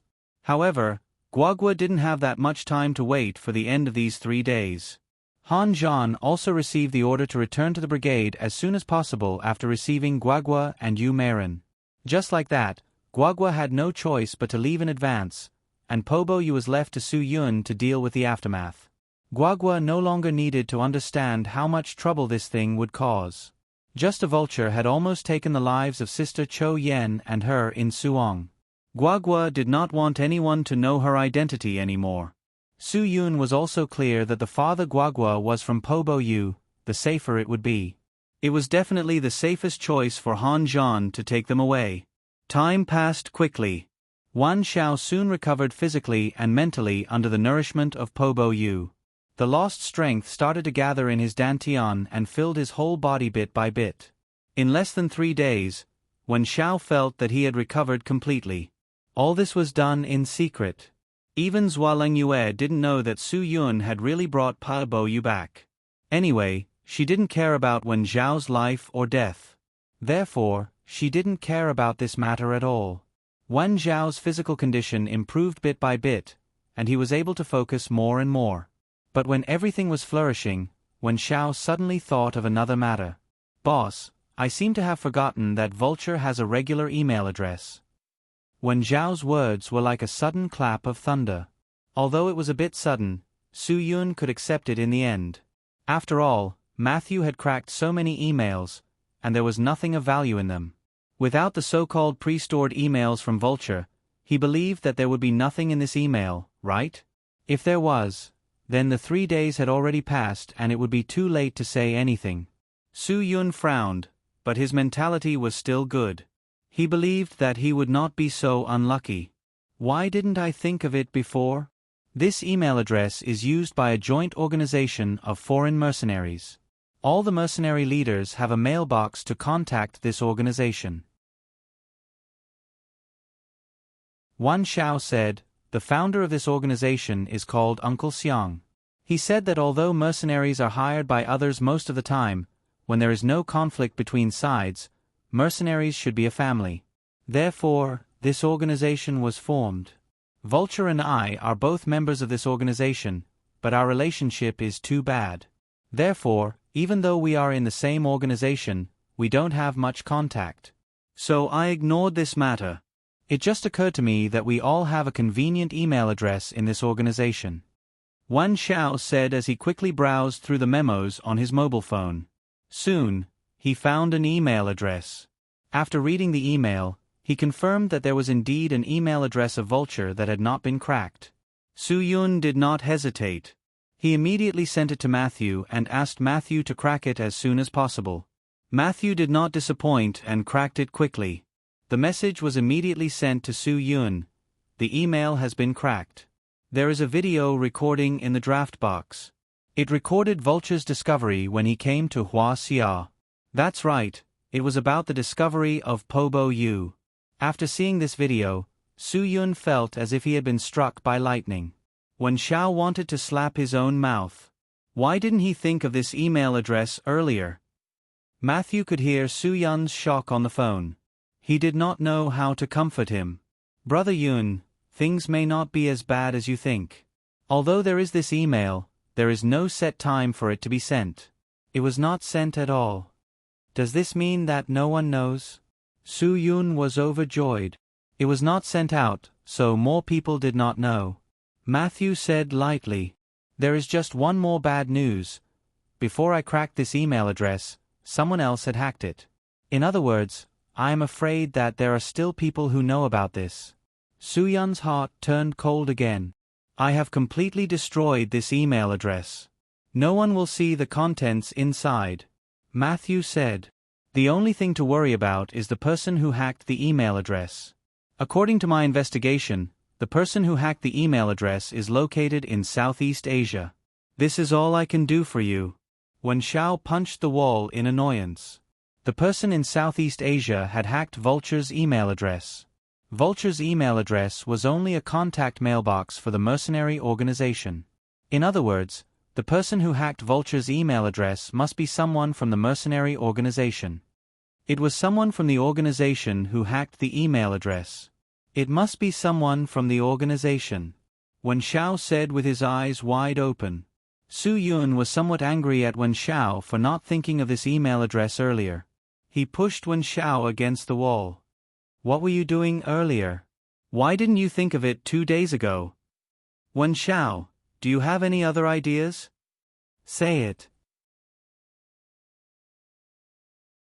Wen Xiao felt wronged in his heart, but he could understand Su Yun's current state of mind. If it was him, he might be more anxious than Su Yun. Where is the jade? Take out Pobo Yu, Su Yun said angrily. Wen Xiao, I trusted you so much. I risked everything to save you because I saw you as my brother. But what do you think I am? Are you using me? What other schemes do you have? Wen Xiao silently took out Pobo Yu and returned it to Su Yun. Boss, my life was saved by you. If you want it, take it now. Wen Xiao's calmness made Su Yun's irritable heart suddenly relax. Wen Xiao did not need to play tricks anymore because he knew the secret of Pobo Yu. He did not need to use Vulture's email address to understand the situation. He knew more than Vulture. This could not be Wen Xiao's problem at all. Even if he had bad intentions, he would definitely want this secret to be kept and not let outsiders know. The fewer people who knew, the better it would be for the people who knew. Why was it like this? The secret that they had worked so hard to protect was still leaked out, and they did not even know who knew about this matter. This completely covered Su Yun's heart with a layer of shadow. The people from the organization, it must be the people from the mercenary organization. Wen Xiao said, Boss, I will help you. I will definitely not let this matter spread out. No matter who knows about this matter, I will help you investigate it clearly. I know all the people from the mercenary organization. I will solve this matter. You will solve it. Su Yun was stunned. Wen Xiao nodded. Pobo, you saved me. If I can't do something to keep this secret, then what is the value of my life? Boss, you have to believe me. Give me some time, and I will definitely get to the bottom of this matter. You are going to Southeast Asia. Su Yun believed Wen Xiao, but it was really not safe to investigate this matter alone. Yes. Wen Xiao said, I am also a member of the mercenary organization. I believe that I can definitely find a safe way to solve this matter. Just leave this matter to me. I promise to complete the task. Su Yun had no other way now. He could only try his best. No matter what, he had to find the guy who cracked Vulture's email. This secret must be strangled in the throat of the person who knew about it.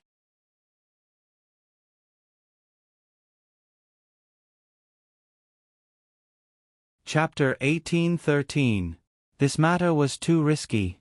It was not that Su Yun was worried about Wen Xiao leaving Huaxia to go to Southeast Asia. This was just one of the reasons.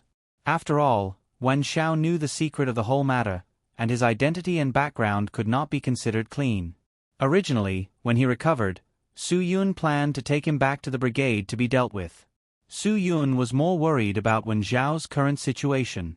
Although he had recovered all the functions of his body and his strength had not been damaged, the dissipation of his inner demon had greatly reduced Wen Xiao's overall strength.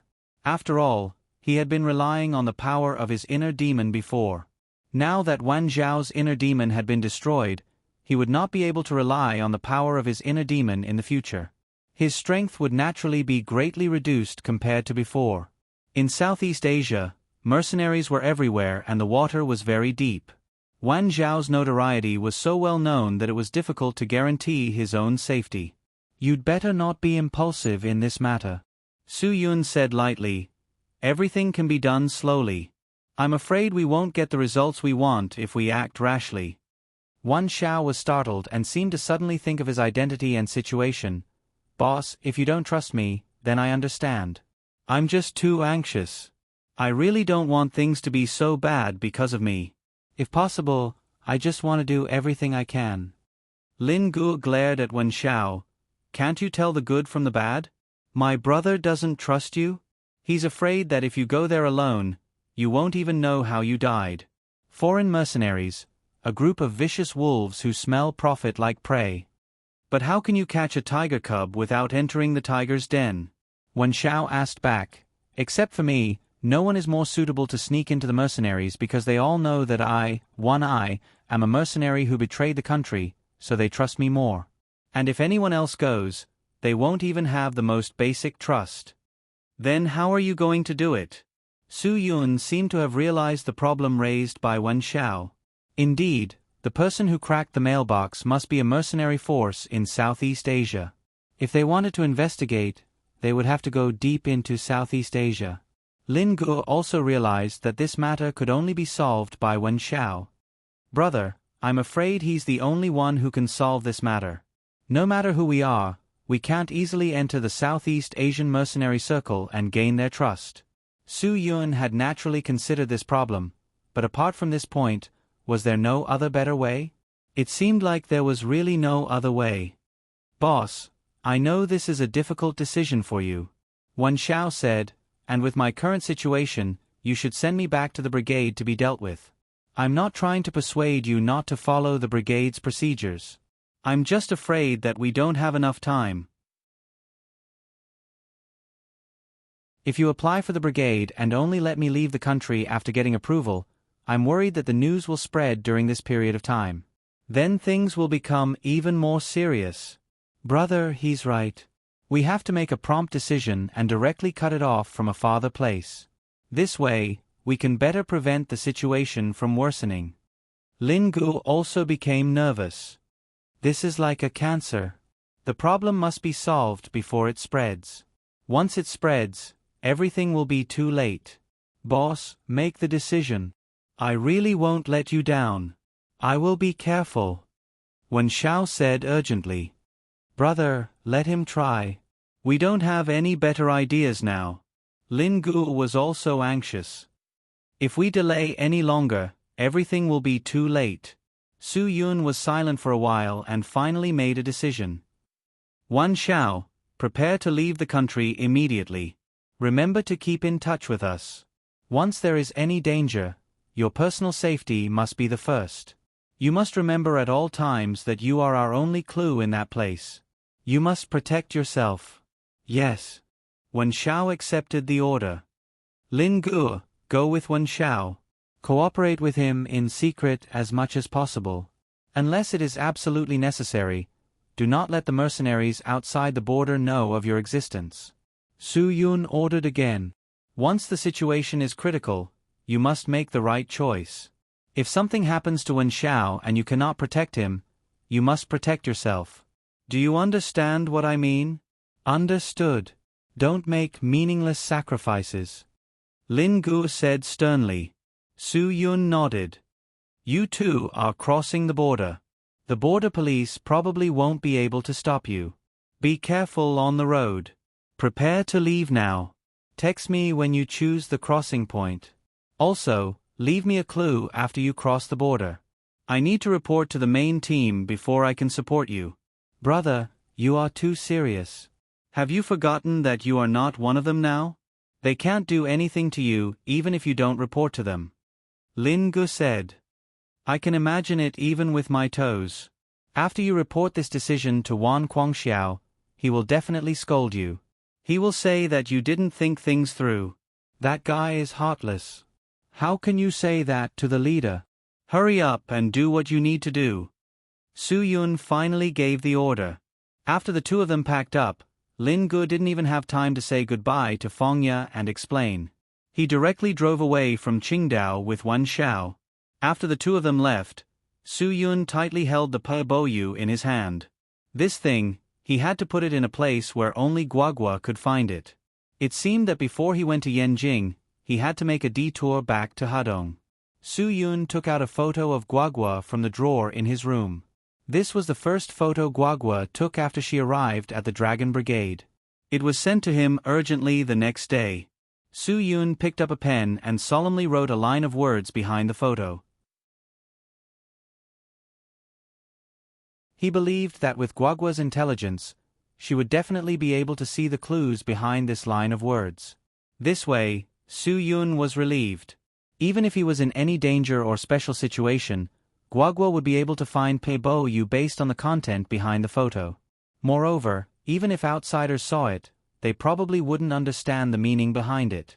Of course, Su Yun didn't want this day to come. If there was a day where he needed Guagua to find Peibo Yu herself, it would probably mean that he was already dead. Right now, there was no one in the country that could threaten Su Yun, but the dangers outside of the country really made him uneasy. After preparing everything, Su Yun also bid farewell to the people who were still on Qingdao and drove away. He also needed to fight against time. This time, he didn't just go to Yanjing to report his decision and arrangements to the brigade, he also needed to ask for support from the brigade.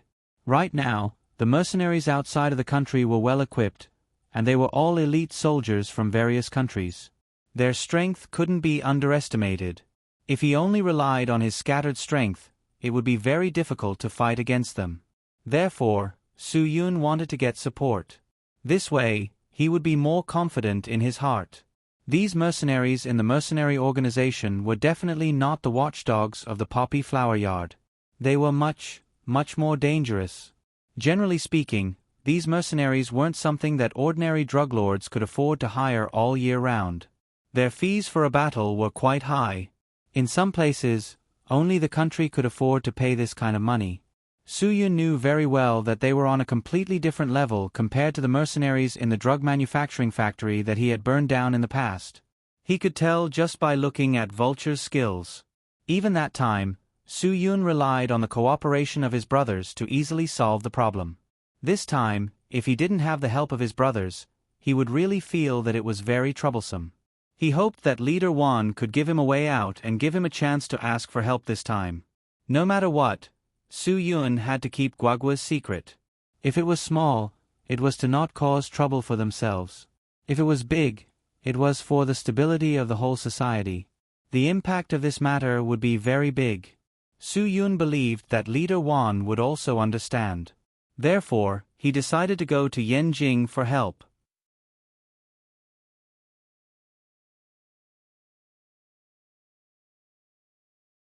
Chapter 1814. Su Yun's trip to Yanjing was obviously not as smooth as he had imagined. Of course, he could still use his identity as Yen Long to meet Wan Guangxiao and Wang Yi immediately. However, when he reported his arrangements to the two leaders, the first response he received was Wan Guangxiao's scolding. "Bastard! Do you think you can make any decisions so casually? Do you know what kind of behavior you're doing? Wen Zhao's current identity is a traitor. Do you know what kind of behavior you're letting a traitor go without permission? To think that you were once the leader of the Dragon Brigade's Dragon Fury team." Wan Guangxiao was really angry. One had to know that Wen Zhao's incident back then was very big. It was to the point that he almost abdicated out of guilt because of this incident. In Wan Guangxiao's eyes, Wen Zhao could be considered the most disappointing person in his Dragon Brigade. He had given him so much hope, but he had disappointed him so much. Now that Wen Zhao had appeared again, Wan Guangxiao really had a lot of emotions that he had yet to express. Now, Su Yun had let him go again. Wan Zhao, that brat, had betrayed the Dragon Brigade back then. Now that he had been running around outside for so many years, who knew what kind of temperament he had? Su Yun had let him go because of a moment of emotion. Wasn't that the same as letting a tiger return to the mountain? Who knew if Wen Zhao would turn hostile the moment he stepped out of the country? This was something that could not be determined. No matter what, Wan Guangxiao was not as magnanimous as Su Yun. He could not accept Wen Zhao in such a short period of time. It was also impossible for him to trust Wen Zhao. As for what Su Yun was thinking, Wan Guangxiao had no interest in listening. Sometimes, Su Yun's actions were indeed too emotional. He was far inferior to Hua Leitang and the others in this aspect. "I have my reasons for doing this." "Su Yun, I'm running out of time, Chief. You know Guagua's identity very well. Her situation has already been reported to a mercenary organization in Southeast Asia.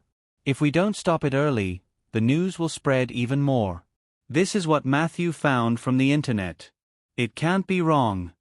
Even so, we can't let Wen Zhao investigate. You can go, I can arrange for someone to go. But we can't let Wen Zhao go. Wan Guangxiao was still burning with anger. Chief, don't be so angry. We can understand Su Yun's actions. After all, Wen Xiao has been a mercenary ever since he left the country. He has a unique identity advantage and can easily infiltrate the inner circle of a mercenary organization. Wang Yi analyzed, this is an advantage that Su Yun doesn't have. It's also an advantage that no one else has. Wan Guangxiao nodded. Yes, I admit that he has an advantage. But so what if he has an advantage? There's only an advantage but no trust. I can trust anyone, but I can't trust him. He's someone who has committed crimes. You have to admit that. I trust him. Su Yun straightened his back and insisted, I believe that Wen Xiao will not let you down. Why do you believe him?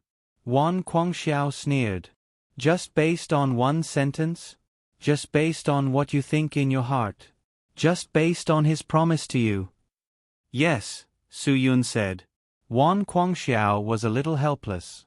Su Yun could be so willful sometimes that he really couldn't get angry. Su Yun, I really don't have any temper with you. Do you still not understand what I mean? What I mean is, he's my brother. Su Yun directly interrupted Wan Guangxiao's words and said again, Chief, you once told us to always believe in your own brother. No matter who the brother in front of you is, whether he's a criminal or an evil person, as long as you believe that he's your brother, you have to believe that he won't do anything to hurt you. Wan Guangxiao was stunned. He did say this before, but he didn't mean to use it at this time. Chief, give him a chance. Su Yun, back then, he was just mentally agitated. He didn't really want to commit treason. It was all because I forced him. I let Wen Xiao down. I beg you to give him a chance to redeem himself. I beg you. Wan Guangxiao didn't say anything else. Wang Yi also let out a long sigh. Speaking of which, there was really a story.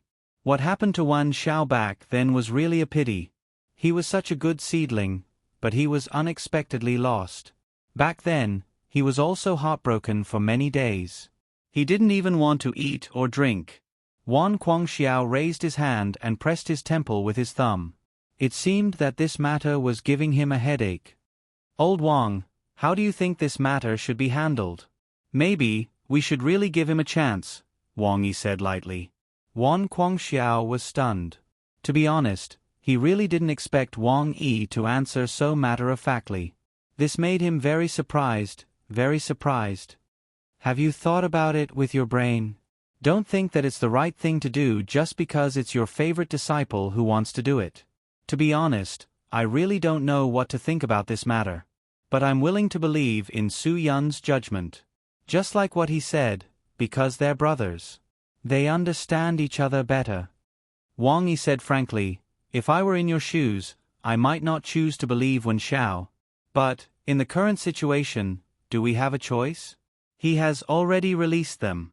Can you still change it now? I'm afraid there's no way to change it, right? Wan Guangxiao smiled bitterly.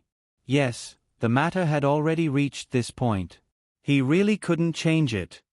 You little brat, you little brat. You've already released them. What are you still talking about in front of me? Wan Guangxiao shook his head helplessly. Do whatever you want. I can't be bothered to care. Chief, you can't just ignore this matter, Su Yun said again. Wan Guangxiao was stunned. Then how can I care? You've already released them. I need backup. Su Yun went straight to the point. With only Wen Zhao's ability and my cooperation, I'm afraid we won't be able to solve the problem when we encounter trouble. I need help. Su Yun, not only did you act first and report later, but you also put on a good show to force me to leave my apprenticeship.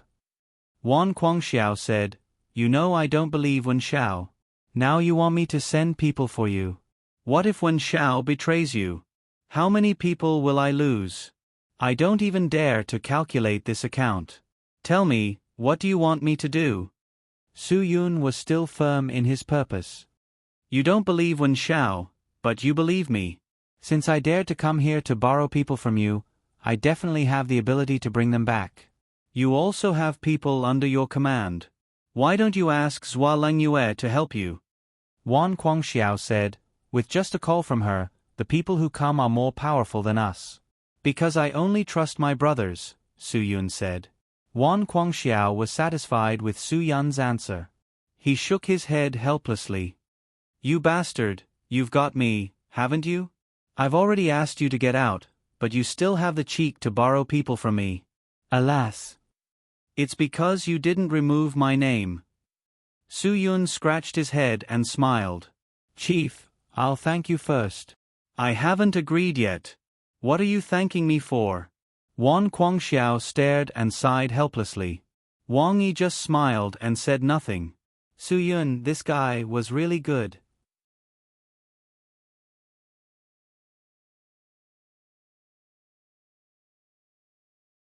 Chapter 1815. Without the help of his brothers in the Dragon Brigade, Su Yun wouldn't even have 10% confidence in this matter.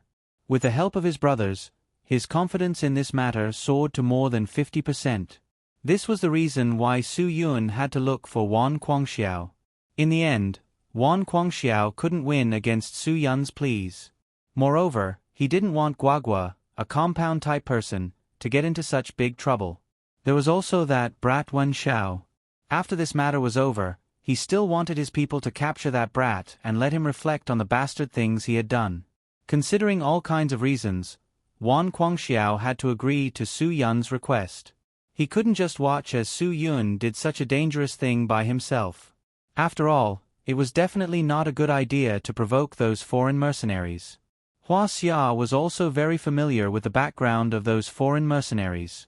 After all, their range of activity was always at the border of Hua Xia. Outside the border, no matter what they did, Hua Xia had no right to interfere. However, if they dared to cause trouble within the borders, Hua Xia would definitely not let them go. It had been like this for so many years. Countless mercenaries had violated Hua Xia, but those who escaped alive could be counted on one hand. It could even be said that in the end, those who escaped alive would sooner or later be caught and executed on the spot by Hua Xia's people. This was also in line with the slogan, "Those who offend Hua Xia, however far away, must be punished." Gradually, the foreign mercenaries also realized that Hua Xia was a place they couldn't go to. Unless they were tired of living, whoever went to Hua Xia would only be asking for trouble. In order to prevent these mercenaries from harassing the border, Hua Xia's Special Warfare Intelligence Division also collected all the information about these mercenaries. Ignoring the small fries, individual forces and strength couldn't be underestimated, so they had definitely done serious research on them. Su Yun, how much do you know about the Southeast Asian mercenary groups? When Wan Guangxiao was young, he had dealt with a lot of mercenaries. Many of them ran away with their heads in their hands. It was because of their bravery that no one dared to invade Hua Xia. Of course, Su Yun had fought with mercenaries from Southeast Asia before, but not many times. As mentioned before, most mercenaries knew the consequences of provoking Hua Xia, so very few of them dared to take the risk. Moreover, the more powerful a mercenary group was, the less likely they would do such an idiotic thing. Chief, when it comes to mercenary organizations, I only know a little about them, Su Yun said. I don't understand them at all. Know yourself and know your enemy, and you will never be defeated. If you don't even have a basic understanding, how can you fight with others? Wan Guangxiao said, mercenary organizations should be regarded as the pinnacle of the mercenary world. The leaders of all the armed mercenaries will join the mercenary organizations. Their purpose is to maximize benefits, and the person who founded the mercenary organizations is from Hua Xia. Wang Yi frowned. Speaking of Dong Xiang, if it wasn't for his mistake back then, he might not have escaped. After so many years, Wang Yi had been brooding over this matter. He wanted so much to find a chance to catch Dong Xiang again, but Dong Xiang never stepped into Hua Xia's territory again, leaving him with no way to do anything. His name is Dong Xiang. Most people call him Uncle Xiang, Wan Guangxiao continued. It's not just because of his age, but also because of his status. In order to catch him back then, the Border Special Police and Hua Xia's special forces mobilized almost all their forces, but he still escaped. He's too cunning. Su Yun had heard of this Uncle Xiang, but he really didn't have any dealings with him. After all, although Uncle Xiang was a tyrant outside the country, he had never provoked Hua Xia. As the saying goes, if you don't offend me, I won't offend you. He hid outside the country honestly, and really no one could do anything to him. Why did he leave the country? Su Yun was really clueless about this matter. What else could it be? Money, Wang Yi said. He stole state secrets, sold them at a high price, and then ran away with the money. It stands to reason that with such a serious mistake, even if he escaped, they shouldn't have let him go, right? Su Yun was a little surprised. Wan Guangxiao explained to Su Yun, yes, it stands to reason that they shouldn't have let him go, but it really doesn't make sense. Although he stole state secrets, the secrets he sold were fake. We didn't suffer any losses because of this, and he was also chased by foreign spy agencies for many years. If it weren't for his keen judgment, I'm afraid he would have died in the hands of foreign spy agencies. It's because he didn't sell the real secrets that we didn't catch him, so we chose not to pursue him. We were afraid that he would be driven to desperation and expose the real secrets. Wang Yi added, moreover, foreign spy agencies won't let him go. We thought he wouldn't last for many years. We didn't expect that after so long, he is still alive in the world and has a very high status in the Southeast Asian mercenary circle. Su Yun seemed to understand a little. This Uncle Xiang was probably a member of their circle before. As for the deeper reason, Wan Guangxiao and Wang Yi didn't say it, which meant that they didn't want to talk about it. Su Yun naturally wouldn't ask more. That's all in the past. Let's not talk about it. Anyway, today's things have no connection with the past. Wan Guangxiao said lightly, Dong Xiang is the founder of the mercenary group. He united the mercenary group that had always been scattered. Not only was the chaos of the foreign mercenary group solved, but he also achieved the sharing of benefits and many innovations to avoid conflicts. He is a very tricky guy. Su Yun was startled. Chief, I didn't go there to solve the mercenary group this time. I just want to find out who knew the secret that shouldn't be known. As for other things, I don't want to cause trouble for myself. You said too much, and we digress again, ha. Wan Guangxiao laughed. Su Yun, you are still too young. We are not telling you these things to solve it, but to let you know who you should be careful of. We are telling you the structure of the mercenary circle. They are connected. Don't trust anyone easily. Even if it is something you see with your own eyes, it may be fake. The world that mercenaries live in is a world full of war, deceit, and lies. Don't treat any mercenary as a good person. Wang Yi also reminded, including Wen Xiao. I hope you can think carefully about what you should trust him about and what you shouldn't trust him about. Su Yun nodded. He knew that Wan Guangxiao and Wang Yi were saying all this for his own good. Chief, how many people do you plan to lend me? They are your own people. You feel comfortable using them. You can choose them yourself. Wan Guangxiao said, I don't want to be the bad guy. Those guys that I didn't arrange for them to choose will say bad things about me behind my back. You can be the bad guy. Then, they won't have a reason to say that I am biased behind my back. Wang Yi smiled bitterly. Aren't you afraid that he will take them away from you? That's impossible. Wan Guangxiao said, if you take care of all of them, they will say that we are invaders if they catch us red-handed. Su Yun, let me tell you, I can only give you 6 people at most.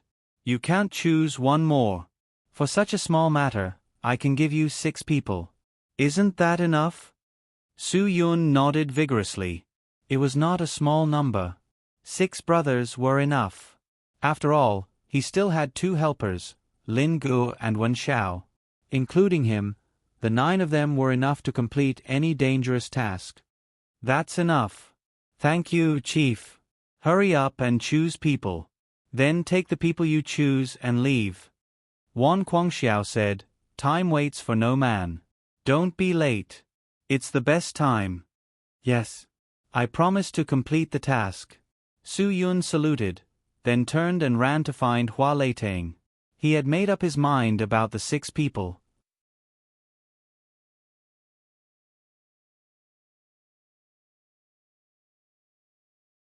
Chapter 18:16.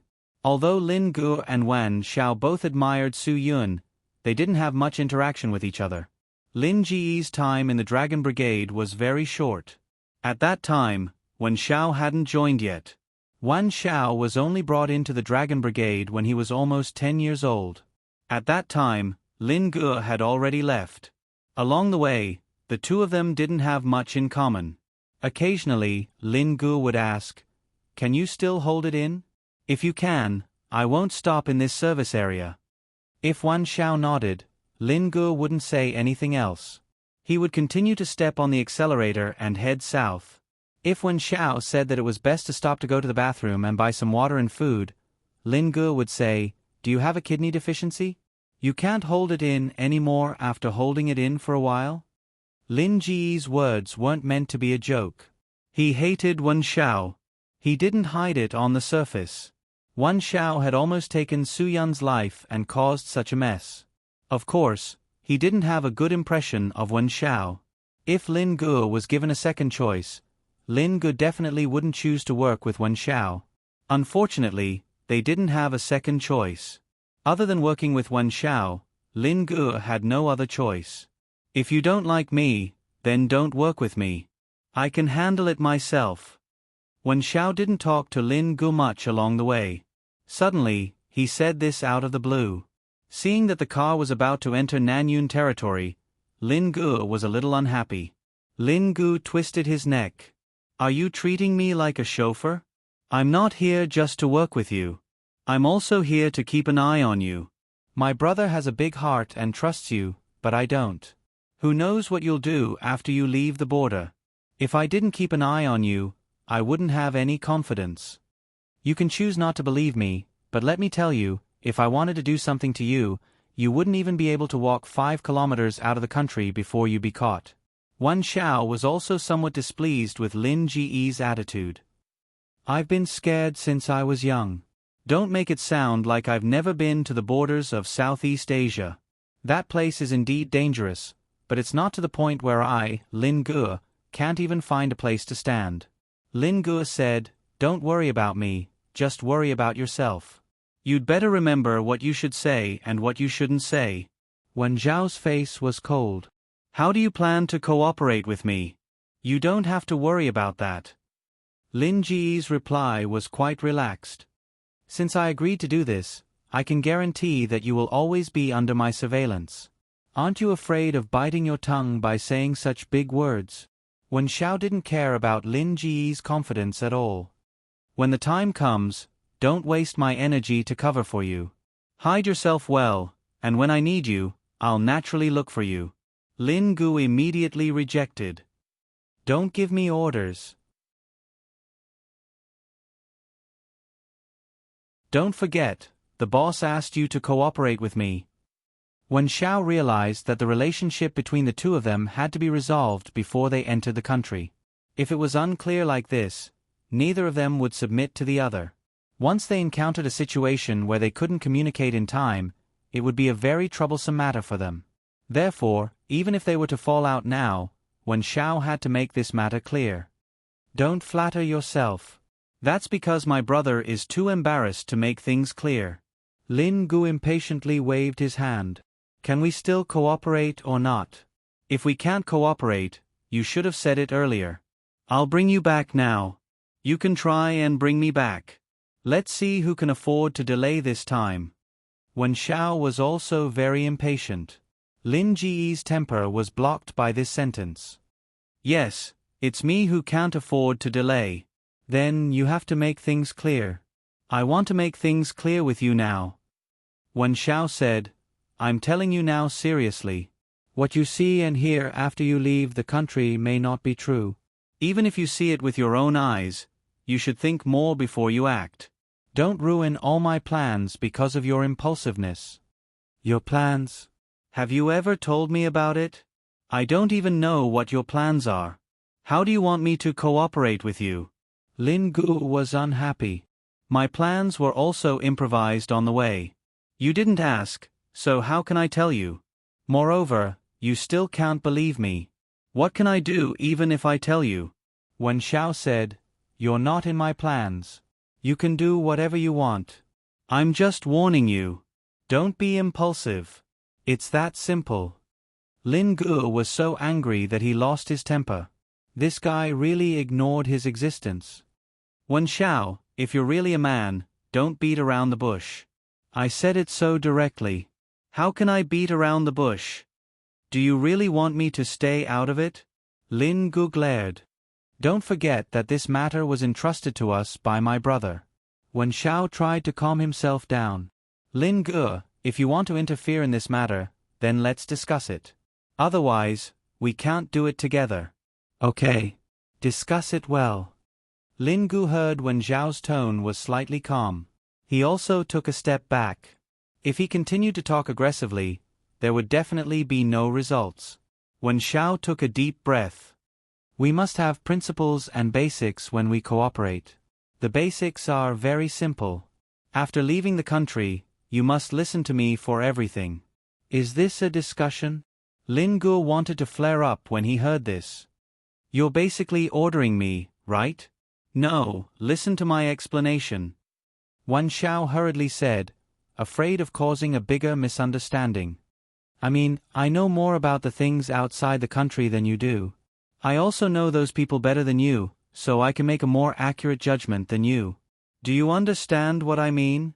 If it was just this point, Lin Gu really didn't have a temper. This was definitely true. After all, Wen Xiao had been a mercenary in that place for many years. If he said that he understood those people, then he really did. He definitely wasn't bragging. Okay, I agree with this point.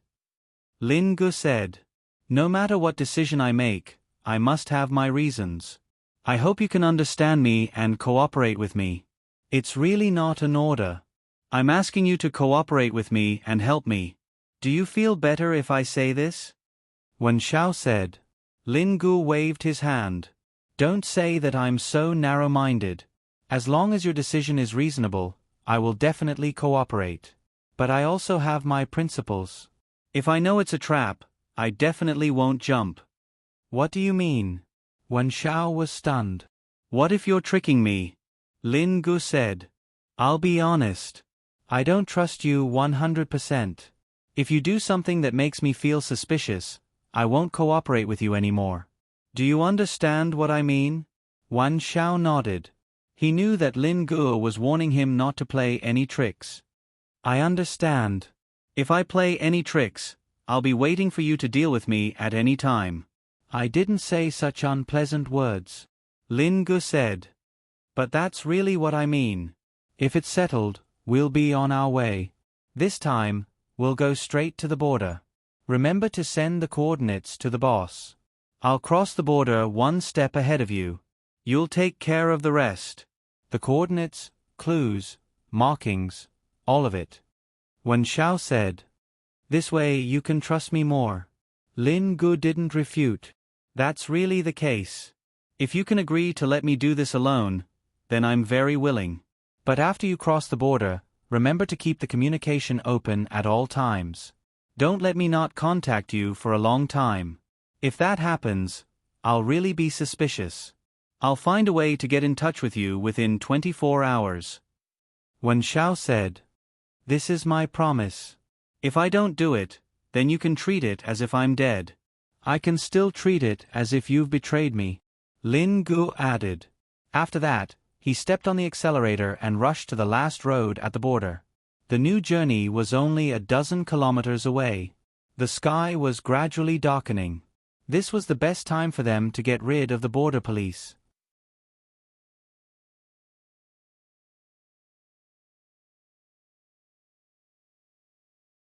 Chapter 1817. Wen Xiao was very familiar with the border area. When he was still a member of the Dragon Fury team, he had fought here. When he became a foreign mercenary, he also treated this place as a forbidden area. Therefore, Wen Xiao was not unfamiliar with this area at all. He was also quite familiar with the smell of the soil here. After the two entered the forest area, they split up. They chose the most dangerous crossing point. This was a minefield. Many mines and unexploded bombs from World War II were hidden in the soil here. The sky was getting darker and darker. Moreover, the weather was very untactful and started to drizzle. The jungle quickly became muddy. Occasionally, strange bird calls could be heard, which made one's hair stand on end. In such an area, Huaxia's border special police were diligently guarding it all the time. This was because this was Huaxia's territory. But even so, there were still all kinds of shameful and evil transactions happening here every day. There was no choice. Who asked this place to be a place of evil arranged by God? This place was blessed with unique conditions for committing crimes. If there were no such crimes, it would be like letting down the criminal conditions of this land. The number of deaths due to crimes in this place every year was probably comparable to the total number of deaths in the whole of Asia. When you set foot on this land, you would smell the scent of poppies. However, that was only a part of the evil in this place. The geographical conditions here were very good. There were many primeval forests and it was very suitable for hiding. Countless mercenary groups had chosen to settle down in this area. Because no one cared about this place, no Southeast Asian country's government was willing to invest energy in managing this place. Some of the large mercenary groups in this place were even more terrifying than the military forces of many countries in this place. Another point was that these mercenaries were always able to receive the support of very advanced weapons. A large part of it was because of the support of the American Empire. The American Empire, which loved war, loved these mercenaries too much. Without the existence of these mercenaries, the American Empire often had no reason to send out troops to do what they wanted to do. In any country's confrontation between the government army and the reactionary army, there was always the existence of mercenaries. These mercenaries could easily obtain very sophisticated weapons from the American Empire. These weapons were the source of their war. Once there was a war, the United States would have a reason to arrange for soldiers to maintain world peace. They would first use the Foreign Legion as cannon fodder, and then send out their own soldiers to start suppressing, interfering in the politics of other countries and profiting from it. Of course, the United States preferred to intervene in the wars of countries in the Middle East because every country there was rich in oil. Yes, oil. However, the Middle East was not a suitable place for mercenaries to hide. Therefore, when there was nothing to do, mercenaries liked to gather in the deserted triangle of Southeast Asia. No one would disturb them, and no one would provoke them. If there was a small dispute here, it was normal for a few people to die. As long as they didn't touch the border of Huaxia, they could stay in this place very comfortably. Occasionally, some drug lords would pay them a lot of money to do something for them. For all these reasons, many armed mercenary organizations liked to hide their teams here. Of course, many things had happened in this place. For example, some crazy and stupid people would not be able to resist the temptation of drug lords and protect these people to do something in Huaxia. Often, these people would end up dying within the border of Huaxia. Because even if you were just one step away from leaving the border special police and special forces of Huaxia would firmly hold you in the border. They would never allow anyone to casually invade the border of Huaxia. It was late at night, and the light rain was hazy. At this time, no one would ever choose to cross the minefield. Even the most desperate drug dealers would not do such a crazy thing. Therefore, this was the time when the border special police were more relaxed. They did not have to worry about whether there would be people secretly crossing the border in this minefield. It had not happened for so many years. Of course, many years ago, there were people who wanted to use the night and the unique conditions of this minefield to cross the border to commit crimes. However, what they got was often an explosion. Over time, this place became a restricted area. Even criminals would not choose this place. During the day, it was still okay. They could observe more carefully, but at night, it was simply courting death. On a rainy night, it was no different from the palace of the King of Hell. Many times, the buried landmines would even lose pressure due to the washing of the rain. They could inexplicably eject themselves and explode. No one knew how many landmines there were here. On such a rainy night, Wen Xiao had already sneaked into this minefield. With his keen intuition, Wen Xiao bypassed countless dangers and finally crossed the border of Huaxia. When he saw the border steel, Wen Xiao's heart surged inexplicably. When he left that year, he never thought that he would be able to go back one day. This feeling was really inexplicable. It was very confusing, very tangled, and very difficult to choose. But when he really returned to Huaxia, the feeling of returning home made him feel incomparably warm. Even if almost no one would welcome him back except for Su Yun, he still felt very warm. Many times, people were always like this. After entering Southeast Asia, Wen Xiao still maintained his vigilance. This was because he was very clear that he could enter the sphere of influence of a mercenary organization at any time. Once he entered their sphere of influence, he would definitely be targeted by snipers hidden in the dark. That was equivalent to having a death guard standing behind him. At any time, he would swing his sickle and directly end his life. At the same time, Lin Guo also entered this muddy minefield. He really did not expect that bastard Wen Xiao would choose such a good place. Just as Lin Guo was cursing in his heart, an explosion 300 meters away instantly woke him up. F***CK. Lin Guo was really speechless. Even the rain could activate the hidden landmines on the ground. Crossing this place was really a narrow escape. Could it be that Wen Xiao, this bastard, didn't even think of letting him leave the country alive? Mother****, Lin Guo spat a mouthful of saliva. If you can pass through this minefield alive, then I can also pass through this minefield alive. Lin Guo took a deep breath and forced himself to maintain 200% of his concentration. At this time, focus was the key.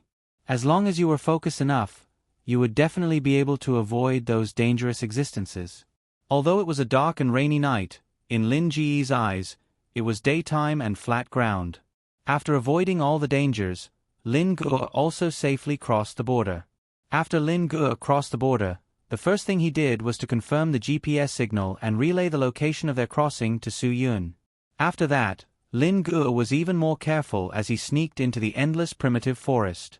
He began to mark the secret signal according to Su Yun's instructions and also made contact with Wen Xiao. After Wen Xiao told Lin Guo the initial destination of the plan, the two of them began to move forward according to different routes. Along the way, whether or not they would disturb the mercenary group was entirely up to their own luck. Even if they disturbed someone who should not be disturbed, they could only think of a way to escape as soon as possible. In this place, no one could help them. After Lin Guo crossed the border, he was very clear that the only person who could help him was himself. His situation was undoubtedly more dangerous than Wen Xiao's. However, Su Yun allowed him to come alone, which showed that he had unlimited trust in him. He definitely could not disappoint Su Yun. Absolutely not.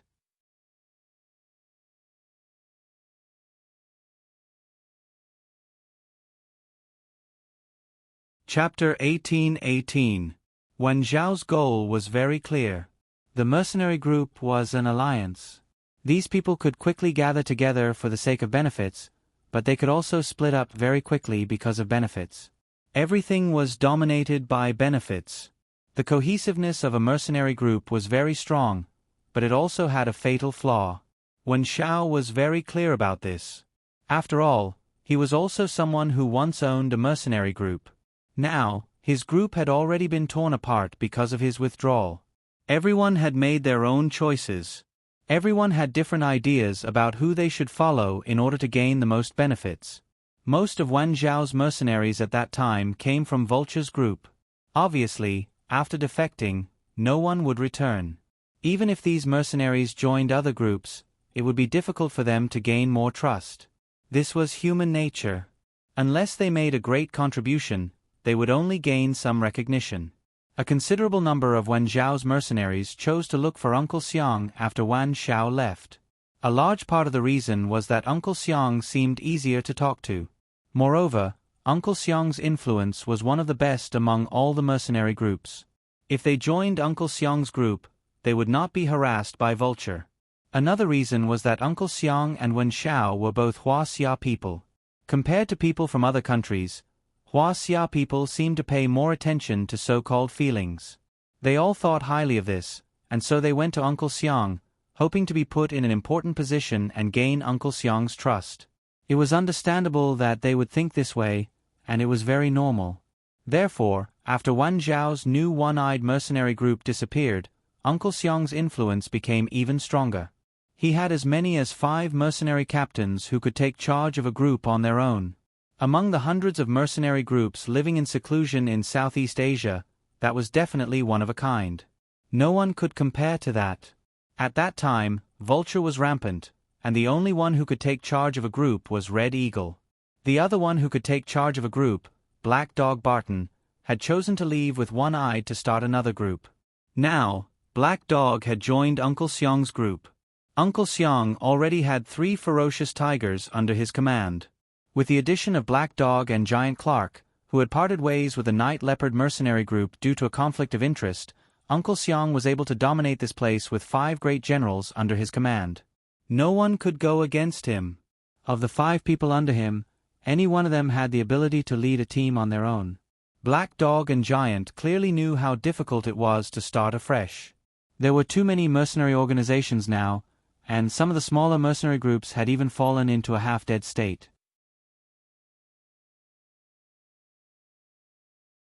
In order to earn money, they had to help drug dealers look after the poppy gardens. This was simply a humiliation to the truly iron-blooded mercenaries.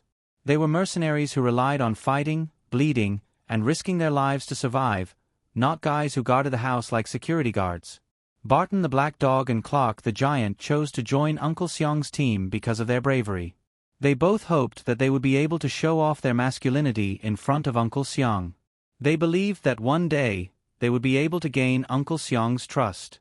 Vulture's mercenary group and Night Leopard mercenary group were both very famous mercenary groups. The captains of these 2 groups would naturally receive special care and attention from Uncle Xiang. Uncle Xiang knew how to use people well.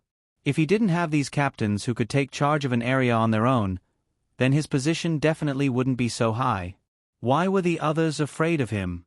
Uncle Xiang was very clear, because with his strength, he could compete with 5 to 6 other armies at the same time, and could even devour the smaller armies. This was the reason why Uncle Xiang was able to have such a high position. Most of the time, Uncle Xiang didn't show his overwhelming strength, but used his irresistible communication skills to convince people.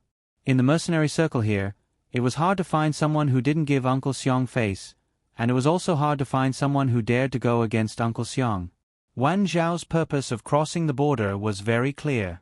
The first person he needed to find was Uncle Xiang. He needed to determine if this matter was related to Uncle Xiang. If it wasn't, then he could use Uncle Xiang's ability to help him find out the truth. Of course, at the same time, he also needed to keep this a secret. He couldn't let this matter spread out. It was very difficult, very difficult. At least Wan Zhao hadn't thought of a way to solve this problem. Unfortunately, he didn't have time to think too much about it. Every second was extremely precious to him. Wan Zhao didn't stop for the whole night. He carefully approached Uncle Xiang's territory. He couldn't disturb the other mercenary groups, and he couldn't show any aggression after entering Uncle Xiang's territory. Otherwise, he believed that black guns would greet him at any time.